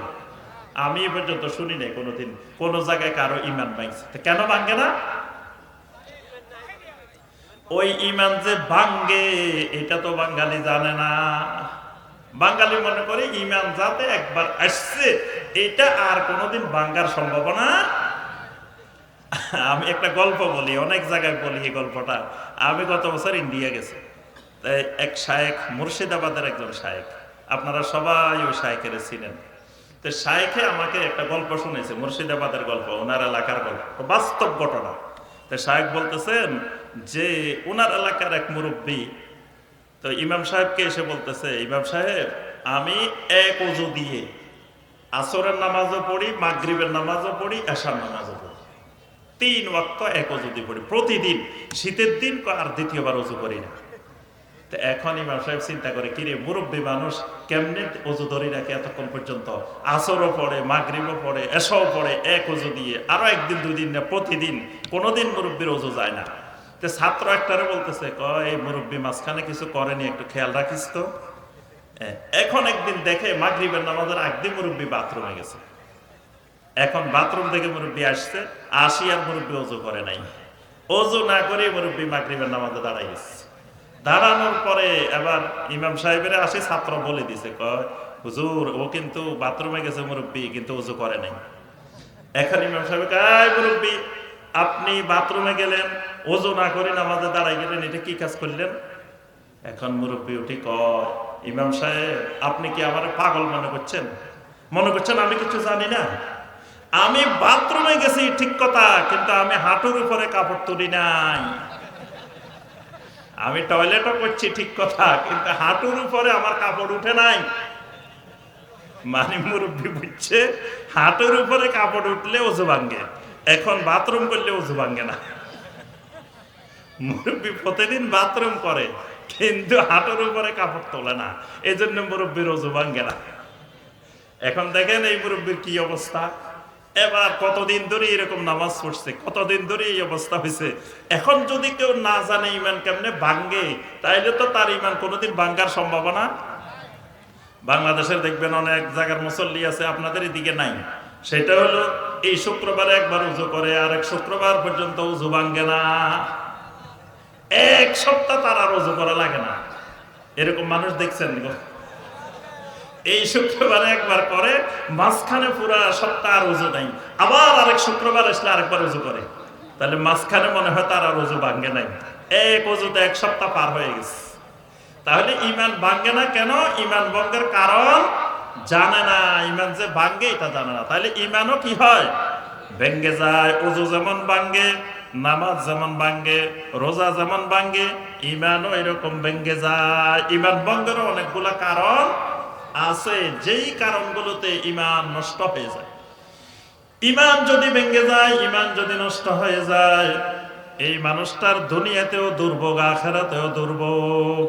এই মানুষটার মতো দুর্ভাগ্যবান মানুষ জমিনে আর দ্বিতীয়টা নাই। ঈমান যদি ভেঙ্গে যায়, আল্লাহ রাব্বুল আলামিন ওই মানুষটাকে জাহান্নামে এমন ভাবে ঢুকাইবেন, কোনদিন আর জাহান্নাম থেকে বের হওয়ার সম্ভাবনা নাই। সূরা আল বায়্যানার 6 নম্বর আয়াত আল্লাহ পাক ঘোষণা করেন, ইন্নাল্লাযীনা কাফারু মিন আহলিল কিতাবি ওয়াল মুশরিকিনা ফী নারি জাহান্নাম খালিদিনা ফীহা, ফী নারি জাহান্নাম খালিদিনা ফীহা। জাহান্নামে এমন ভাবে ঢুকবে আর জাহান্নাম থেকে বের হওয়ার কোনো সুযোগ নাই। ঈমান যদি ভাঙ্গে, জীবনে যত আমল করছে সবগুলা আমল নষ্ট হয়ে যাবে। সূরা আল মায়েদার 5 নম্বর আয়াতে কারিমা, ওয়া মান ইয়াকফুর বিল ঈমানি ফাকাদ হাবিতা আমালু ওয়া হুয়া ফিল আখিরাতি মিনাল খাসিরিন। যেই লোক ঈমান আনার পরে কুফরি করে, ঈমান ভেঙে যায়, এই লোকের সমস্ত আমলগুলো নষ্ট হয়ে যায়। আমও গেছে, সালাও গেছে, ঈমানও গেছে, আমলও গেছে, সব শেষ। তার দুনিয়া আখিরাত সব বরবাদ। এবার আসেন ঈমান ভঙ্গের কিছু কারণ বলে আলোচনা শেষ। ঈমান অনেকগুলো কারণে ভেঙে যায়, তন্মধ্যে অন্যতম একটা কারণ হলো আশশিরকু ফি ইবাদাতিল্লাহি তাবারাকা ওয়া তাআলা, আল্লাহ রাব্বুল আলামিনের ইবাদতের মধ্যে শিরিক করা। ঈমান ভঙ্গের এক নম্বর কারণ আল্লাহর ইবাদতে কি করা? শিরিক করা। আল্লাহর ইবাদতে শিরিক করলে ঈমান ভেঙে যায়, ঈমান নষ্ট হয়ে যায়। এজন্য সূরা আল কাহফের 110 নম্বর আয়াত, সর্বশেষ আয়াত, আল্লাহ রাব্বুল আলামিন ঘোষণা করেন, ফামান কানা ইয়ারজু লিকা রাব্বিহি ফালইয়ামাল আমালান সালিহা ওয়ালা ইউশরিক বিইবাদাতি রাব্বিহি আহাদা। আল্লাহ রাব্বুল আলামিন বলেন, বান্দারে, আমি আল্লাহর সাথে যদি মোলাকাত করতে চাও, যদি দেখা করতে চাও, আমি আল্লাহর সাথে যদি সাক্ষাৎ করবা এই আশা যদি তোমার থাকে, আমি আল্লাহর দিদার যদি তুমি চাও, ওই জান্নাতের ভিতরে যেতে যদি চাও, ফালিয়ামাল আমালান সালিহা, বেশি বেশি করে আমি আল্লাহর ইবাদত করো, গোলামি করো, আমল করো। তবে খেয়াল রাখতে হবে, ওয়ালা ইউশরিক বিইবাদাতি রাব্বিহি আহাদা, আমি আল্লাহর ইবাদত করার ক্ষেত্রে কাউকে শরীক করা যাবে না। শরীক করার কোনো সুযোগ, শিরিক যদি করো তাহলে এক নম্বরে আমি আল্লাহর অধিকার নষ্ট হবে। তুমি বান্দা হিসাবে তোমাকে আমি আল্লাহ সৃষ্টি করেছি, ওয়ামা খালাকতুল জিন্না ওয়াল ইনসা ইল্লা লিয়াবুদুন। ইল্লা লিয়াবুদুন অর্থ হলো ইল্লা লিওয়াহিদুনি বিল ইবাদা। বান্দা, তুমি তাওহীদের ভিত্তিতে আমি আল্লাহর গোলামি করবা, ইবাদত করবা, এজন্যই তোমাকে বানাইছি। তোমার উপরে এটা আমার অধিকার, আমার হক। যখন তুমি শিরিক করো তখন তুমি আমার এই অধিকারটা নষ্ট করে ফেলো।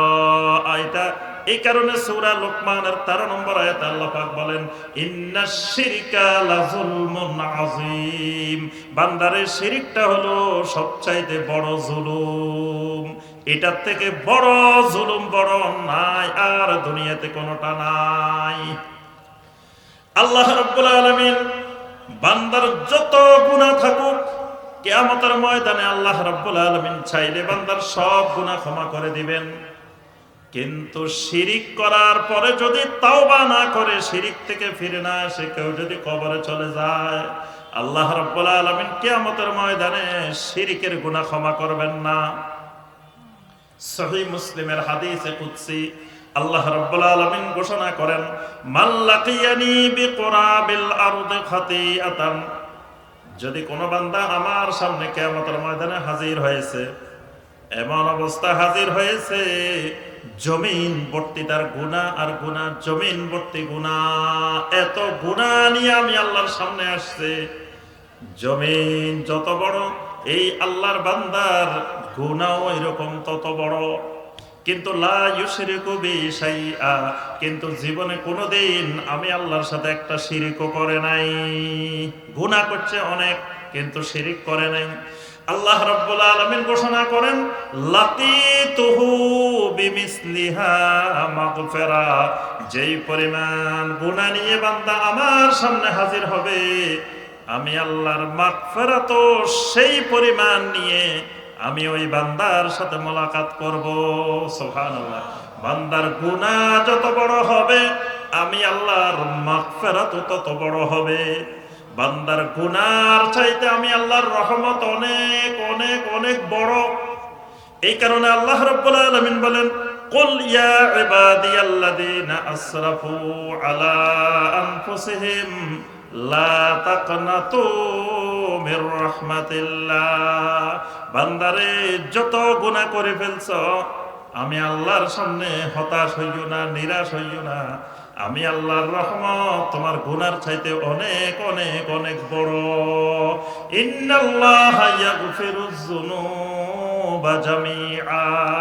গুনাহ করার পরে তুমি যদি আমি আল্লাহর কাছে ধর্ণা দাও, আমি আল্লাহর কাছে ফিরে আসো, আমি আল্লাহ তোমার জিন্দেগীর সব গুনাহ আমি আল্লাহ ক্ষমা করে দিব। সুবহানাল্লাহ। কিন্তু শিরিকের গুনাহ আল্লাহ ক্ষমা করবেন না। শিরিক করার কারণে আল্লাহ রাব্বুল আলামিন ওই পবিত্র জায়গা, জান্নাত হলো পবিত্র জায়গা, শিরিক হলো নাপাক।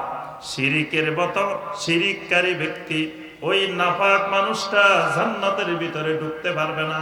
সূরা আল মায়েদার ৭২ নম্বর আয়াতে কারিমা আল্লাহ রাব্বুল আলামিন ঘোষণা করেন, ইন্নাহু মান ইউশরিক বিল্লাহি ফাকাদ হারামাল্লাহু আলাইহিল জান্নাহ। যেই মানুষটা আমি আল্লাহর সাথে শিরিক করবে, আমি আল্লাহ তার জন্য আমার জান্নাতকে হারাম করে দিই। নাউযুবিল্লাহ, জান্নাত তার জন্য হারাম। শিরিক করার কারণে সমস্ত আমল বরবাদ। জীবনে যত আমল করছে, যত আমল থাকুক, একটা শিরিক করার কারণে তার সব আমল বরবাদ হয়ে যাবে। মহাসাগরের মতো যদি আমলও থাকে, একটা শিরিকের কারণে সব আমল মুছে যাবে। এই শিরিক ঈমান ভঙ্গের একটা গুরুত্বপূর্ণ কারণ। শিরিক কেমনে হয়? আল্লাহ রাব্বুল আলামিনের জন্য যে ইবাদত, ওই ইবাদত যদি আল্লাহ ছাড়া কারোর জন্য করা হয়, তখন এটা শিরিক হয়। তখন এটা কি হয়? সাজদা করা আল্লাহ রাব্বুল আলামিনের একটা গুরুত্বপূর্ণ ইবাদত। বান্দা সাজদার মাধ্যমে আল্লাহর যত নিকটবর্তী হয়, আর কোন আমলের মাধ্যমে বান্দা আল্লাহর এত নিকটবর্তী হয় না। এজন্য শয়তান জানে, শয়তান ভালো করে জানে যে আমি একটা মাত্র সাজদা না করার কারণে আমার এই পরিণতি। এজন্য শয়তান প্রথম আল্লাহর বান্দাদেরকে আল্লাহর থেকে সাজদা থেকে দূরে রাখে। এজন্য শয়তানের প্রথম কাজ মানুষের বেনামাজি বানায়। শয়তান কয়, আমি একটা সাজদার হুকুম না মানার কারণে আমার এই পরিণতি। তোমরা যে মানুষগুলা দৈনিক 17 রাকাত ফরজ নামাজে 34টা সাজদার নির্দেশ লঙ্ঘন করো, আমি খালি সাজদার নির্দেশ লঙ্ঘন করছি একটা। তোমরা ডেলি করো 34টা সাজদা তোমার উপরে ফরজে আইন। তো আমার যদি এক সাজদার কারণে পরিণতি হয়, তোমার 34টা আল্লাহকে সাজদা দেওয়ার কথা ছিল, তুমি 34টা সাজদার একটা সাজদাও দিলা না, তোমার পরিণতিটা বান্দা কি হবে?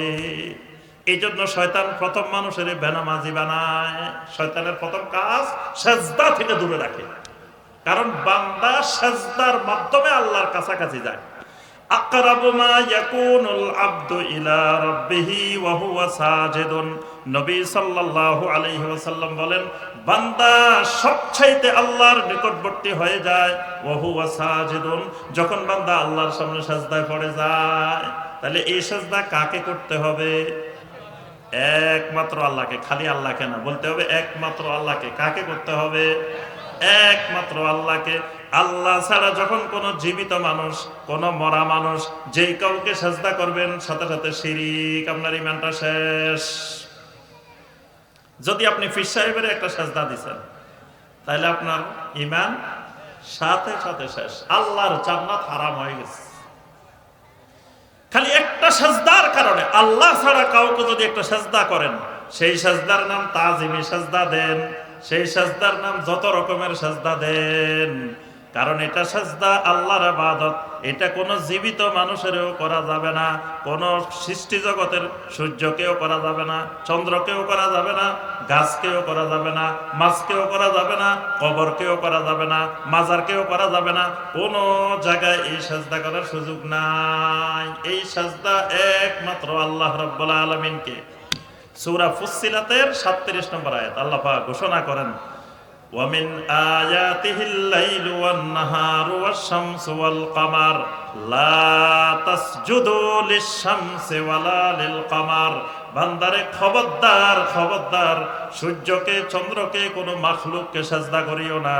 ওয়াসজুদু লিল্লাহিল্লাযী খালাকাহুন্না ইন কুনতুম ইয়্যাহু তা'বুদুন। বান্দা, যদি তুমি একমাত্র আমার গোলামি করো, তো সমস্ত সৃষ্টি জগৎকে, মাখলুকাতকে যিনি বানাইছেন, তুমি একমাত্র তার গোলামি করো, তারে সাজদা করো। সুবহানাল্লাহ। তাহলে সাজদা করতে হবে কাকে? একমাত্র আল্লাহকে। আল্লাহ ছাড়া কাউকে করলে শিরিক, ঈমান ভেঙে যায়। মান্নত করা আল্লাহর একটা ইবাদত। মান্নত বুঝেননি আপনারা? মান্নত, মান্নত বুঝেন? ওরে বুঝিও কয় না, বুঝিনাও কয় না, বুঝেন না? মান্নাত মানে কি? মান্নাত মানে দেখা গেছে কারো ছেলে মেয়ে অসুস্থ হয়েছে, কোন একটা বিপদ আসছে, আল্লাহ আমার এটা ভালো করে দেন, আমি এত টাকা আপনার রাস্তায় দান করব, এটারে কি বলে? মান্নত। এই মান্নতটাও আল্লাহর একটা ইবাদত। এই মান্নত করতে হবে একমাত্র আল্লাহ রাব্বুল আলামিনের জন্য। আল্লাহ ছাড়া যদি অন্য কারো জন্য মান্নত করেন, যদি বলেন যে আল্লাহ বিপদ থেকে বাঁচান, আমি অমুক জায়গায় একটা ছাগল দিমু, সিলেটে একটা ছাগল নিয়ে যাবো, শাহজালাল রহমতুল্লাহের মাজারে একটা কি নিয়ে যাবো, ছাগল নিয়ে যাবো, বা অমুক জায়গায় আমি একটা গরু নিয়ে যাবো, অমুক জায়গায় একটা মোমবাতি দিব, অমুক জায়গায় একটা মশারি দিব, অমুক জায়গায় একটা এই এই জিনিস দিব, এটা কি? শিরিক। এটা শিরক, এটা ঈমান ভেঙে যাবে, এটা ঈমান ভঙ্গের কারণ। একটা মোমবাতি দিয়েও আপনার ঈমান ভেঙে যেতে পারে, একটা মোমবাতির মাধ্যমেও কি হতে পারে? ঈমান ভেঙে যেতে পারে। আপনি যদি কোনো কবরের উদ্দেশ্যে একটা মোমবাতি দেন, খালি যে 5 টাকা 10 টাকার একটা মোমবাতি দিয়েছেন, মোমবাতির মাধ্যমে আপনার জান্নাত হারাম হয়ে গেছে। বেশি জিনিস লাগে না। আপনার ওই কিশোরগঞ্জে একটা মসজিদ আছে, নাম শুনছেন না? পাগলা মসজিদ। যখন টাকা গোনা শুরু হয় তখন টাকাও পাগলার মতো টাকা, খালি টাকা আর টাকা, টাকা আর টাকা, স্বর্ণ গহনা দুনিয়ার সবকিছু। কেন দে মানুষেরা? আপনাদের নওগাঁতে মসজিদ নেই? কত মসজিদ আছে, মসজিদের ইমাম সাহেবের বেতন দিতে পারে না, মুয়াজ্জিন সাহেবের বেতন দিতে পারতেছে না, মসজিদের একটা ফ্যান নাই, মসজিদের মধ্যে নামাজ আদায় করতে কষ্ট হয়। এখানে মানুষ টাকা দেয় না, টাকাগুলো সব ওখানে নিয়ে যায়। কেন নিয়ে যায়? ওখানে দিলে যেই নিয়তে যে মান্নত করে দে, ওইটা দেওয়ার আগে ডাইরেক্ট অ্যাকশন। কি অ্যাকশন? Direct action. তো এই অ্যাকশন কে করে?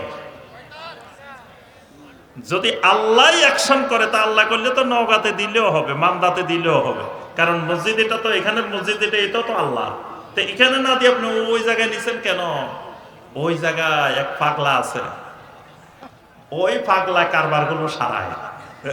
এই জন্য আপনি ওই জায়গায় যদি নিয়ে যান, ঈমান ভেঙে যাবে। এটাও শিরিক, এটাও কি হবে?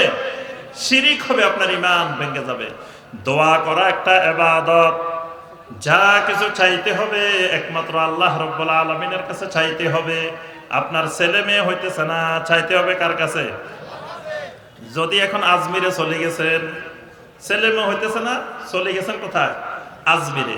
আজমিরে যাই মঈনুদ্দিন চিশতি রহমতুল্লাহের কাছে যাই, বললেন বাবারে আমার ছেলে মেয়ে হইতেছে না, আমার একটা ছেলে মেয়ের ব্যবস্থা করে দেন। ইমানটা কি শেষ? ইমান ভেঙে গেছে, ইমান আর নাই। কারণ মঈনুদ্দিন চিশতি রহমতুল্লাহ আলাইহি কোন ছেলে মেয়ে দেওয়ার যাররা পরিমাণ ক্ষমতাও নাই। আল্লাহ রাব্বুল আলামিন ঘোষণা করেন, বান্দারের ছেলে মেয়ে দেওয়ার ক্ষমতা পুরোপুরি আমি আল্লাহর। ইয়াহাবু লিমান ইয়াশাউ ইনাসান ওয়া ইয়াহাবু লিমান ইয়াশাউ যুকুর। আল্লাহ বলেন আমি যাকে চাই খালি মেয়ে দিই, খালি মেয়ে দিই, একটাও ছেলে দিই না। অনেকের দেখবেন মেয়ে হইতে হইতে 7টা 8টা 10টা মেয়ে হয়েছে, একটা ছেলেও হয় না। আবার অনেকের দেখবেন খালি ছেলে হইতেছে 7-8টা ছেলে, একটা মেয়েও নাই। আল্লাহ বলেন আউ ইউযাওয়িজুহুম যুকরানা ওয়া ইনাথা, অনেকের আমি ছেলেও দিই মেয়েও দিই, দুইটাই দিই। ওয়া ইয়াজআলু মান ইয়াশাউ আকিমা, অনেকের আবার ছেলেও দিই না মেয়েও দিই না, কিচ্ছু দিই না। এই দেওয়ার মালিকও একমাত্র আমি আল্লাহ, না দেওয়ার মালিকও একমাত্র আমি আল্লাহ। সুতরাং চাইতে হলে একমাত্র আমি আল্লাহর কাছে চাইতে হইব। যদি ওই আজমিরে যাই চাও, তারপরে আরো অন্য জায়গায় যাই চাও, বিভিন্ন দরবারে যাই চাও, তাহলে ঈমান শেষ, ঈমান চলে যাবে, শিরক, ঈমান ভেঙে যাবে। এইভাবে যত শিরিক আছে, একটা শিরিক করলেও ঈমান কি হয়ে যাবে? ভেঙে যাবে। ঈমান ভঙ্গের আরেকটা কারণ জাদু আর-সিহর। সিহর, জাদু ছিলেন? আপনাদের এদিকে জাদু আছে? কয় না, দিকে আছে। এই জাদু করা কুফরি। জাদু করলে যে জাদু করে, যারে দিয়ে করায়, যারা জাদুর কাজে সহযোগিতা করে, প্রত্যেকের ঈমান কি হয়ে যাবে? প্রত্যেকের ঈমান ভেঙে যাবে। জাদু কুফর। সূরা আল বাকারার 102 নম্বর আয়াত, ওয়া মা ইউআল্লিমানি মিন আহাদিন হাত্তা ইয়াকুলা ইন্নামা নাহনু ফিতনাতুন ফালা তাকফুর। আল্লাহ বলেন এটা কুফরি কাজ, এই জাদুটা কুফরি কাজ, এই কুফরির কাজটা করলে তোমার ঈমান শেষ, ঈমান ভেঙে যাবে। ঈমান ভঙ্গের একটা গুরুত্বপূর্ণ কারণ, মান জাআলা বাইনাহু ওয়া বাইনাল্লাহি ওয়াসায়েত ইয়াদউহুম ওয়া ইয়াতাওয়াক্কালু আলাইহিম, যে ব্যক্তি আল্লাহ এবং তার মাঝখানে একজনকে মধ্যস্থতাকারী বানায়, কয় বাবারে আল্লাহরে পাইতে হইলে সরাসরি আল্লাহরে পাওয়া যায় না, কারণ আল্লাহ কি নওগাঁর মানুষ সবগুলারে চিনে নাকি? দুই একজনের চিনে, তার মাধ্যমে আল্লাহরে পাওয়া লাগবে। আচ্ছা, আল্লাহ আপনাদেরকে চিনেনি? ওই যে অনেক মুরব্বীরা চুপ করে দিছে, মানে চিনে না মনে হয়। কে আল্লাহ চিনেন আপনাদেরকে? নাম ঠিকানা সহ চিনে? আল্লাহু আকবার। আমি আপনি আমাকে আপনাকে যত না বেশি চিনি, আল্লাহ রাব্বুল আলামিন আমাকে আপনাকে তার থেকে অনেক গুণ বেশি চিনেন। আমাকে আপনাকে যদি আল্লাহ বলেন, বান্দারে তোমার কালকে বেঁচে থাকতে হলে 24 ঘন্টা বেঁচে থাকতে হলে কি কি জিনিস লাগবে একটা তুমি তালিকা দাও, দিতে পারবেন? নামে জানান না, কি লিখবেন আপনি? কত জিনিস দিয়ে আল্লাহ রাব্বুল আলামিন বাঁচায় রেখেছেন, আপনি আমি এগুলার নামও জানি না। আল্লাহ যদি বলেন তোমার মাথা থেকে পা পর্যন্ত যা দিছি এগুলার একটা তালিকা করো, সবকিছুর নাম জানেন, ভিতরে যে কত রঙের পার্টস আছে এগুলোর নাম জানেন না, নামে জানেন না। আল্লাহ রাব্বুল আলামিন এগুলো দিয়ে দিবেন, এগুলারে চালাইতেছেন, এগুলারে সবসময় সচল সুস্থ সবল রাখছেন। সুবহানাল্লাহ। আল্লাহ রাব্বুল আলামিন যদি তালিকা দিতেন, দুনিয়াতে আসার আগে যদি বলতো, বান্দা তুমি কোন দেশে যাইতে চাও, তোমার ঠিকানাটা দিয়ে দাও, ওখানে পাঠামো, তাহলে এই বাংলাদেশ খালি পড়ে থাকতো। বাংলাদেশে মনে হয় কেউ নাম দিত না, সবাই নাম দিত কোথায়? আমেরিকা যাইব, ইউরোপ যাইব, ওই দেশে সব চলে যেত, বাংলাদেশ খালি পড়ে থাকতো। কারণ গরিব দেশ, এই দেশে কেউ আসতে চাইতো না, খালি টাকা পয়সা যে দেশে আছে সব চাইতো যে ওই দেশে যাবো। এই জন্য আল্লাহ রাব্বুল আলামিন কাউকে এটা জিজ্ঞাসা করেন না তোমার কোথায় পাঠাবো। আল্লাহ রাব্বুল আলামিন যাকে যেই জমিনের জন্য মনোনীত করছেন তাকে সেই জমিনে পাঠাইছেন। তাহলে আল্লাহ রাব্বুল আলামিন আমাদের সবাইকে চিনেন নাকি? তাহলে আল্লাহ রাব্বুল আলামিনকে যদি পাইতে হয় তাহলে কি কারো মাধ্যমে পাইতে হবে? শয়তান মানুষের বোঝায়, মিয়া তোমাদের এলাকার যে এমপি সাহেব কি তোমাদের এই এলাকা সবারই চিনে না, তো এমপি সাহেবের কাছে তোমার কোনো কাজ, তাহলে কি করতে হবে? তাহলে তোমাদের এলাকার যে নেতারা আছে এদেরকে এমপি সাহেব চিনে, তাহলে ওই নেতার মাধ্যমে তুমি যাইবা এমপি সাহেবের কাছে। এমপি সাহেব কবে যে ভাই এই আমাদের লোক, কাজটা করে দেন, তাহলে তোমার কাজটা তাড়াতাড়ি হয়ে যাবে। তো শয়তান কয় তুমি যে আল্লাহর কাছে সরাসরি চলে যাইবা, আল্লাহ কি তোমাকে ভালো করে চিনে নাকি? তাহলে তুমি আল্লাহর কাছে যাইতে হইলে আল্লাহ যাদেরকে চিনে তাদের মাধ্যমে যাওয়া লাগবে। যাদেরকে আল্লাহ চিনে তাদের মাধ্যমে গেলে তারপরে আল্লাহ তোমাকে চিনবে, তোমার কাজটা হবে। এমনি সরাসরি চলে গেলে হওয়ার সম্ভাবনা। এবার মানুষ খালি ওই কার মাধ্যমে গেলে আল্লাহ কাজটা করে দিব, দালাল খুঁজতে থাকে। কি খুঁজতে থাকে? আল্লাহর দালাল। আল্লাহর দালাল কোথায় আছে, আল্লাহর কাছ থেকে কাজটা কেমনে উদ্ধার করে দিবে, এইরকম দালাল খুঁজতে থাকে। এই দালাল খোঁজা ঈমান ভঙ্গের কারণ। দালাল খোঁজা কি? ঈমান ভঙ্গের কারণ। ঈমান ভেঙে যাবে, ঈমান নষ্ট হয়ে যাবে।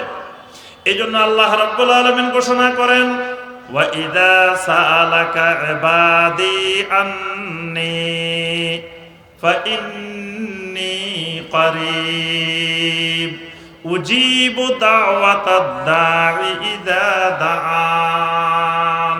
আল্লাহ বলেন, বান্দারে তুমি মনে করিও না আল্লাহ তো আরশের উপরে, আল্লাহ তো অনেক উপরে, আমি যদি এখান থেকে ডাক দিই আমার আল্লাহ শুনতে শুনতে তো সময় লাগতে পারে।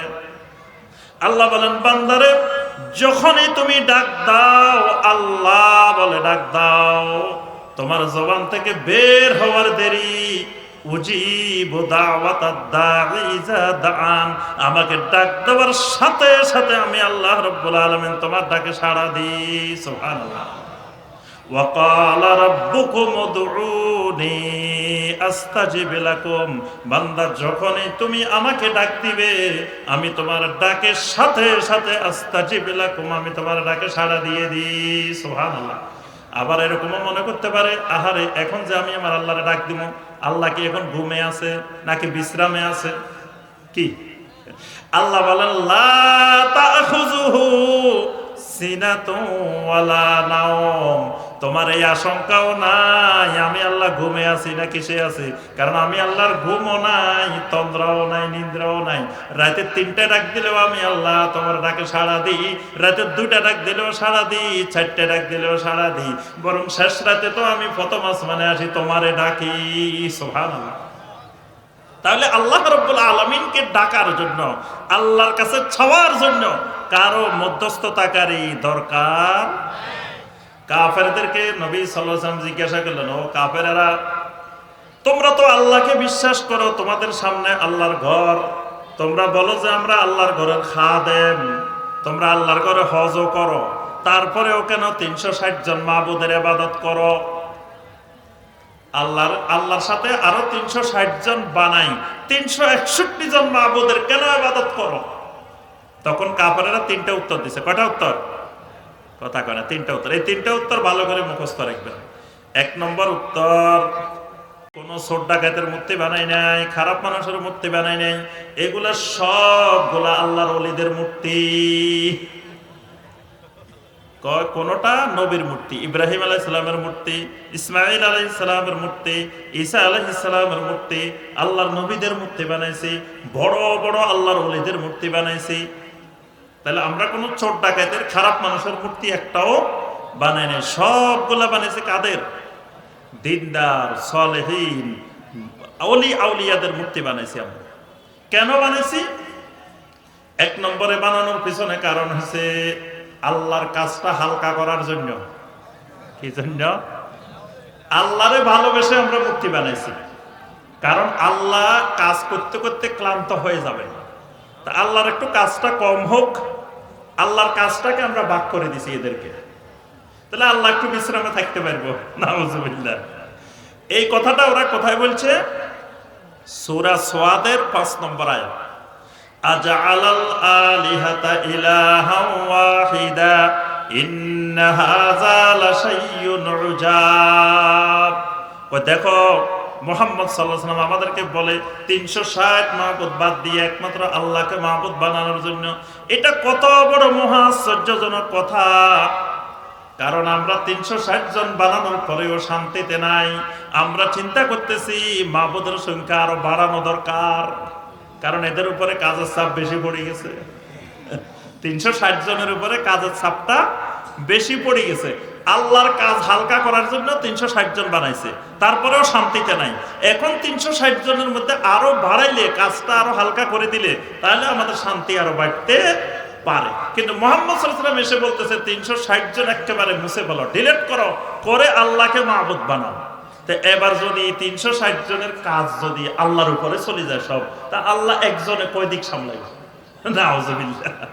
এই জন্য আল্লাহ পাক কোরআনে কারিমে এই কথাটা বারবার বলছেন, ওয়ামা কাদারুল্লাহ হাক্কা কাদরিহি।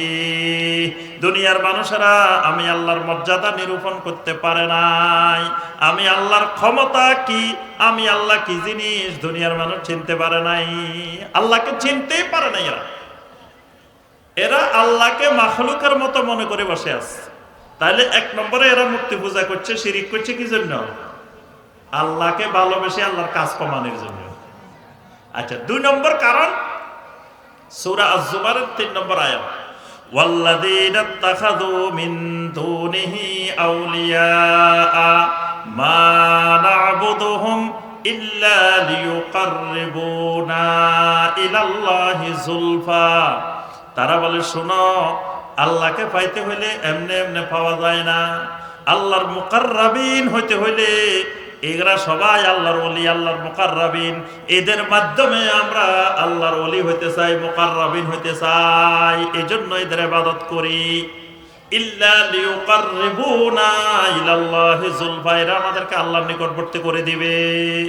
সূরা ইউনূসের 18 নম্বর আয়াত, وَيَعْبُدُونَ مِن دُونِ اللَّهِ مَا لَا يَضُرُّهُمْ وَلَا يَنفَعُهُمْ وَيَقُولُونَ هَؤُلَاءِ شُفَعَاؤُنَا عِندَ اللَّهِ। আরেকটা একটা কারণ হলো এরা কিয়ামতের দিন আল্লাহর কাছে আমাদের জন্য সুপারিশ করবে। তাহলে কাউকে যদি আপনি মনে করেন যে এরে আমি ঠিক করে রাখলাম, কবরে মুনকার নকির আসার আগে উনি গিয়ে হাজির হয়ে যাবেন। একজনের ঠিক করছেন যে মুনকার নকির আসার আগে মুর্শিদ কেবলা হাজির। মুনকার নকির হাজির হওয়ার আগে কে হাজির হয়ে যাবে? মুর্শিদ কেবলা হাজির, আমার পীর সাহেব কেবলা হাজির। আমার প্রশ্নের উত্তর দেওয়া লাগবে না, উনি উত্তর দিয়ে দিবে। আচ্ছা, এরপরে কিয়ামতের ময়দানে জান্নাতে যাওয়ার জন্য উনি আমার জন্য বাস রেডি করে হাজির, ট্রেন রেডি করে বসে থাকবেন, লঞ্চ রেডি করে বসে থাকবেন, জাহাজ রেডি করে বসে থাকবেন, বিভিন্ন বাহন নিয়ে বসে থাকবেন। আমি খালি যাব আর কিয়ামতের ময়দানে উঠে যাব, জান্নাতে চলে যাব। বাস এইরকম যদি কাউকে ঠিক করেন এই ঈমান ভেঙে গেছে। কারণ কবরে আপনার প্রশ্নের উত্তর আপনার নিজেকেই দেওয়া লাগবে, নিজের প্রশ্নের উত্তর নিজেকে দেওয়া লাগবে। কিয়ামতের ময়দানে হিসাবের সামনে আমার আপনার হিসাব, নিজের হিসাব নিজে দেওয়া লাগবে।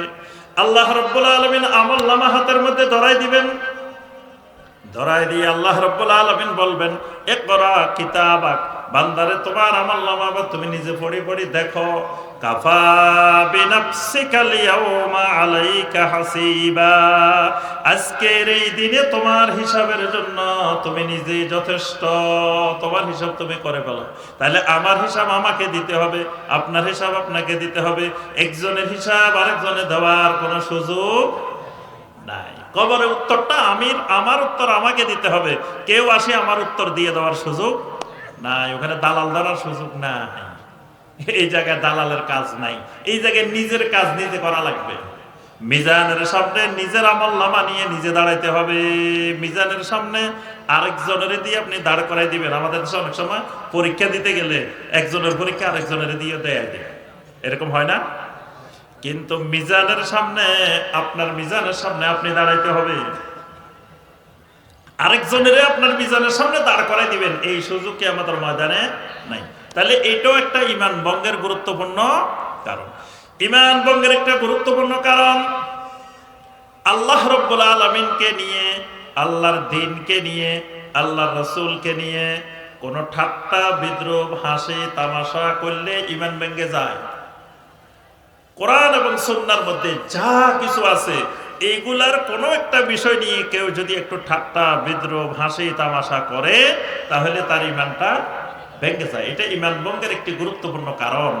সূরা তাওবার 65 এবং 66 নম্বর আয়াতে আল্লাহ পাক বলছেন, কুল আবিল্লাহি ওয়া আয়াতিহি ওয়া রাসূলিহি কুনতুম তাস্তাহজিউন লা তা'তাযিরু কাদ কাফারতুম বা'দা ঈমানিকুম। রাসূল আপনি বলে দিন, আল্লাহকে নিয়ে, আল্লাহর আয়াত নিয়ে, আল্লাহর রাসূলকে নিয়ে যদি ঠাট্টা বিদ্রূপ করো, লা তা'তাযিরু, কোনো ওজর আপত্তি চলবে না। কাদ কাফারতুম বা'দা ঈমানিকুম, ঈমান আনার পরে তোমরা কাফের হয়ে গেছো, ঈমান আনার পরে কাফের হয়ে গেছে। তাহলে আল্লাহ, আল্লাহর দ্বীন, আল্লাহর রাসূল এগুলোকে নিয়ে একটু যদি হাসি তামাশা ঠাট্টা বিদ্রূপ করা হয় তাহলে ঈমান ভেঙে যাবে। এমনকি নবী সাল্লাল্লাহু আলাইহি ওয়াসাল্লামের কোন সুন্নাহকে নিয়ে কেউ যদি ঠাট্টা বিদ্রূপ করে, হাসি তামাশা করে, এটাও ঈমান ভঙ্গের একটা কারণ। কারণ রাসূলকে ঠাট্টা করা আর রাসূলের সুন্নাহকে নিয়ে ঠাট্টা করা একই জিনিস।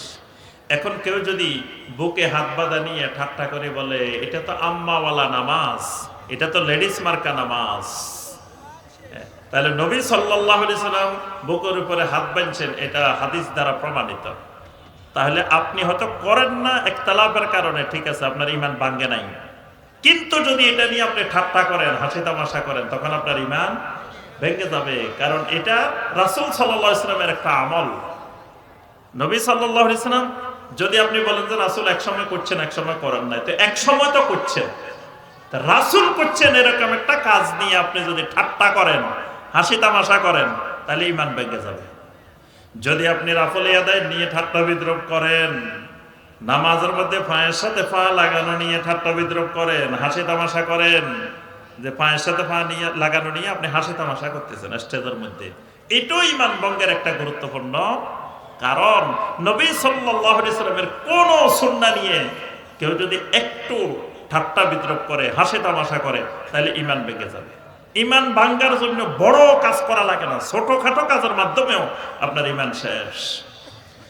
যদি কোরআন সুন্নাহর মধ্যে যা কিছু আছে, কোনো একটা জিনিসকে যদি আপনি অপছন্দ করেন, তাহলে আপনার ইমান ভেঙে যাবে। এটাও ইমান ভঙ্গের একটা গুরুত্বপূর্ণ কারণ। কোরআনে কারীমের প্রথম থেকে শুরু করে শেষ পর্যন্ত যা কিছু আছে সব কিছুকে মেনে নিতে হবে। একটা জিনিস যদি আপনার ভালো না লাগে, ইমান শেষ। যদি বলেন কোরআনের সব কিছু ভালো লাগে আমার কাছে, কিন্তু কোরআনের মধ্যে চোরের হাত কাটি দিতে বলা হয়েছে, ওয়াসসারিকু ওয়াসসারিকাতু ফাকতাউ আইদিয়াহুমা, চোর এবং চোরিনী এদের হাত কেটে দাও। এখন কয়েছে কোরআনের সব ভালো লাগে, কিন্তু এখানে হাত কাটার আইন এটা তো ভালো লাগে না, তাহলে ইমানটা কি হয়েছে? ভেঙে গেছে। যদি কেউ বলে কোরআনের মধ্যে জানার ব্যভিচারের যে শাস্তি, অবিবাহিত যদি নারী পুরুষ জানা করে কি করবা? ফাজলিদু কুল্লা ওয়াহিদিম মিনহুমা মিয়াতা জালদা, প্রত্যেককে 100 করে বেত্রাঘাত দাও।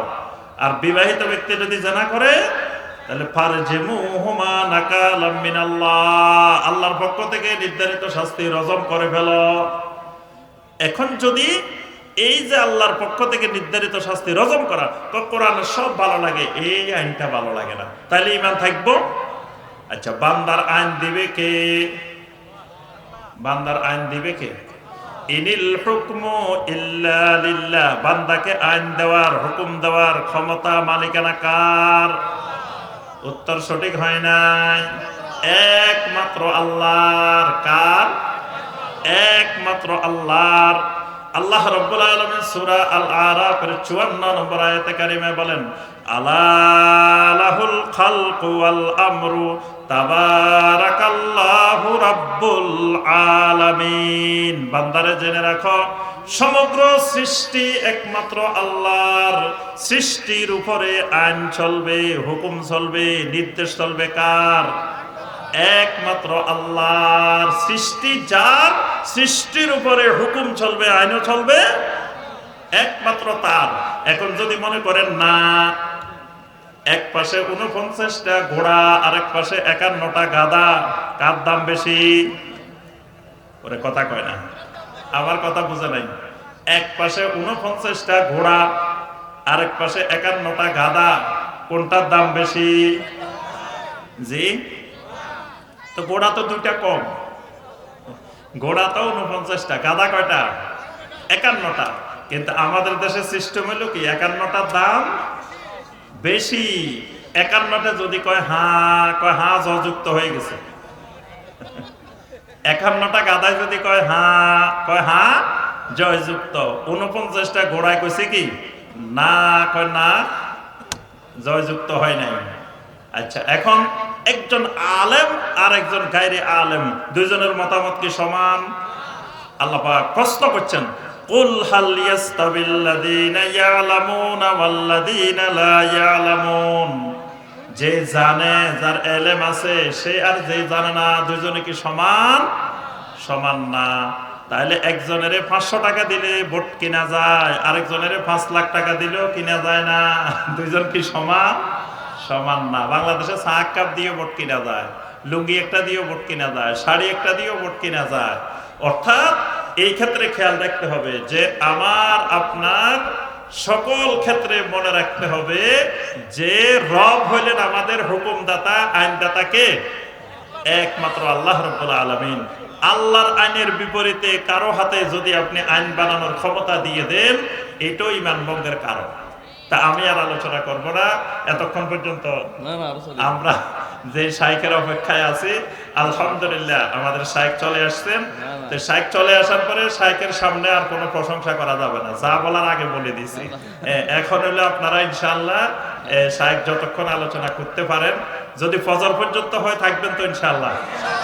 ইনশাআল্লাহ ইনশাআল্লাহ আজকে সব শাইখের মুহিব্বিন, আলহামদুলিল্লাহ ফজর পর্যন্ত হলেও আজকে উঠবে না ইনশাআল্লাহ। শাইখ যতক্ষণ আলোচনা করেন ইনশাআল্লাহ আমরা মনোযোগ দিয়ে শুনবো। আল্লাহ রাব্বুল আলামিন আজকের এই তাফসীরুল কোরআন মাহফিলকে কবুল ও মঞ্জুর করে নিন। আল্লাহ রাব্বুল আলামিন যা আলোচনা হয়েছে এবং যা হবে আমাদেরকে আল্লাহ পাক আমল করার তৌফিক দান করুন। আল্লাহ রাব্বুল আলামিন এই মাহফিলকে কিয়ামত পর্যন্ত দায়েম ও কায়েম রাখেন। প্রতি বছর যাতে আমরা এখানে একত্রিত হতে পারি, যাতে কোরআন সুন্নাহর বয়ান শুনতে পারি, আল্লাহ পাক সেই তৌফিক দান করুন। এই মাহফিল ইলতিজামের ক্ষেত্রে যে সকল ভাই বোন বিভিন্ন ক্ষেত্রে সহযোগিতা করেছেন, আল্লাহ রাব্বুল আলামিন সকলের সহযোগিতা, সকলের খেদমতকে কবুল ও মঞ্জুর করে নিন। আল্লাহ পাক এই এলাকাবাসীকে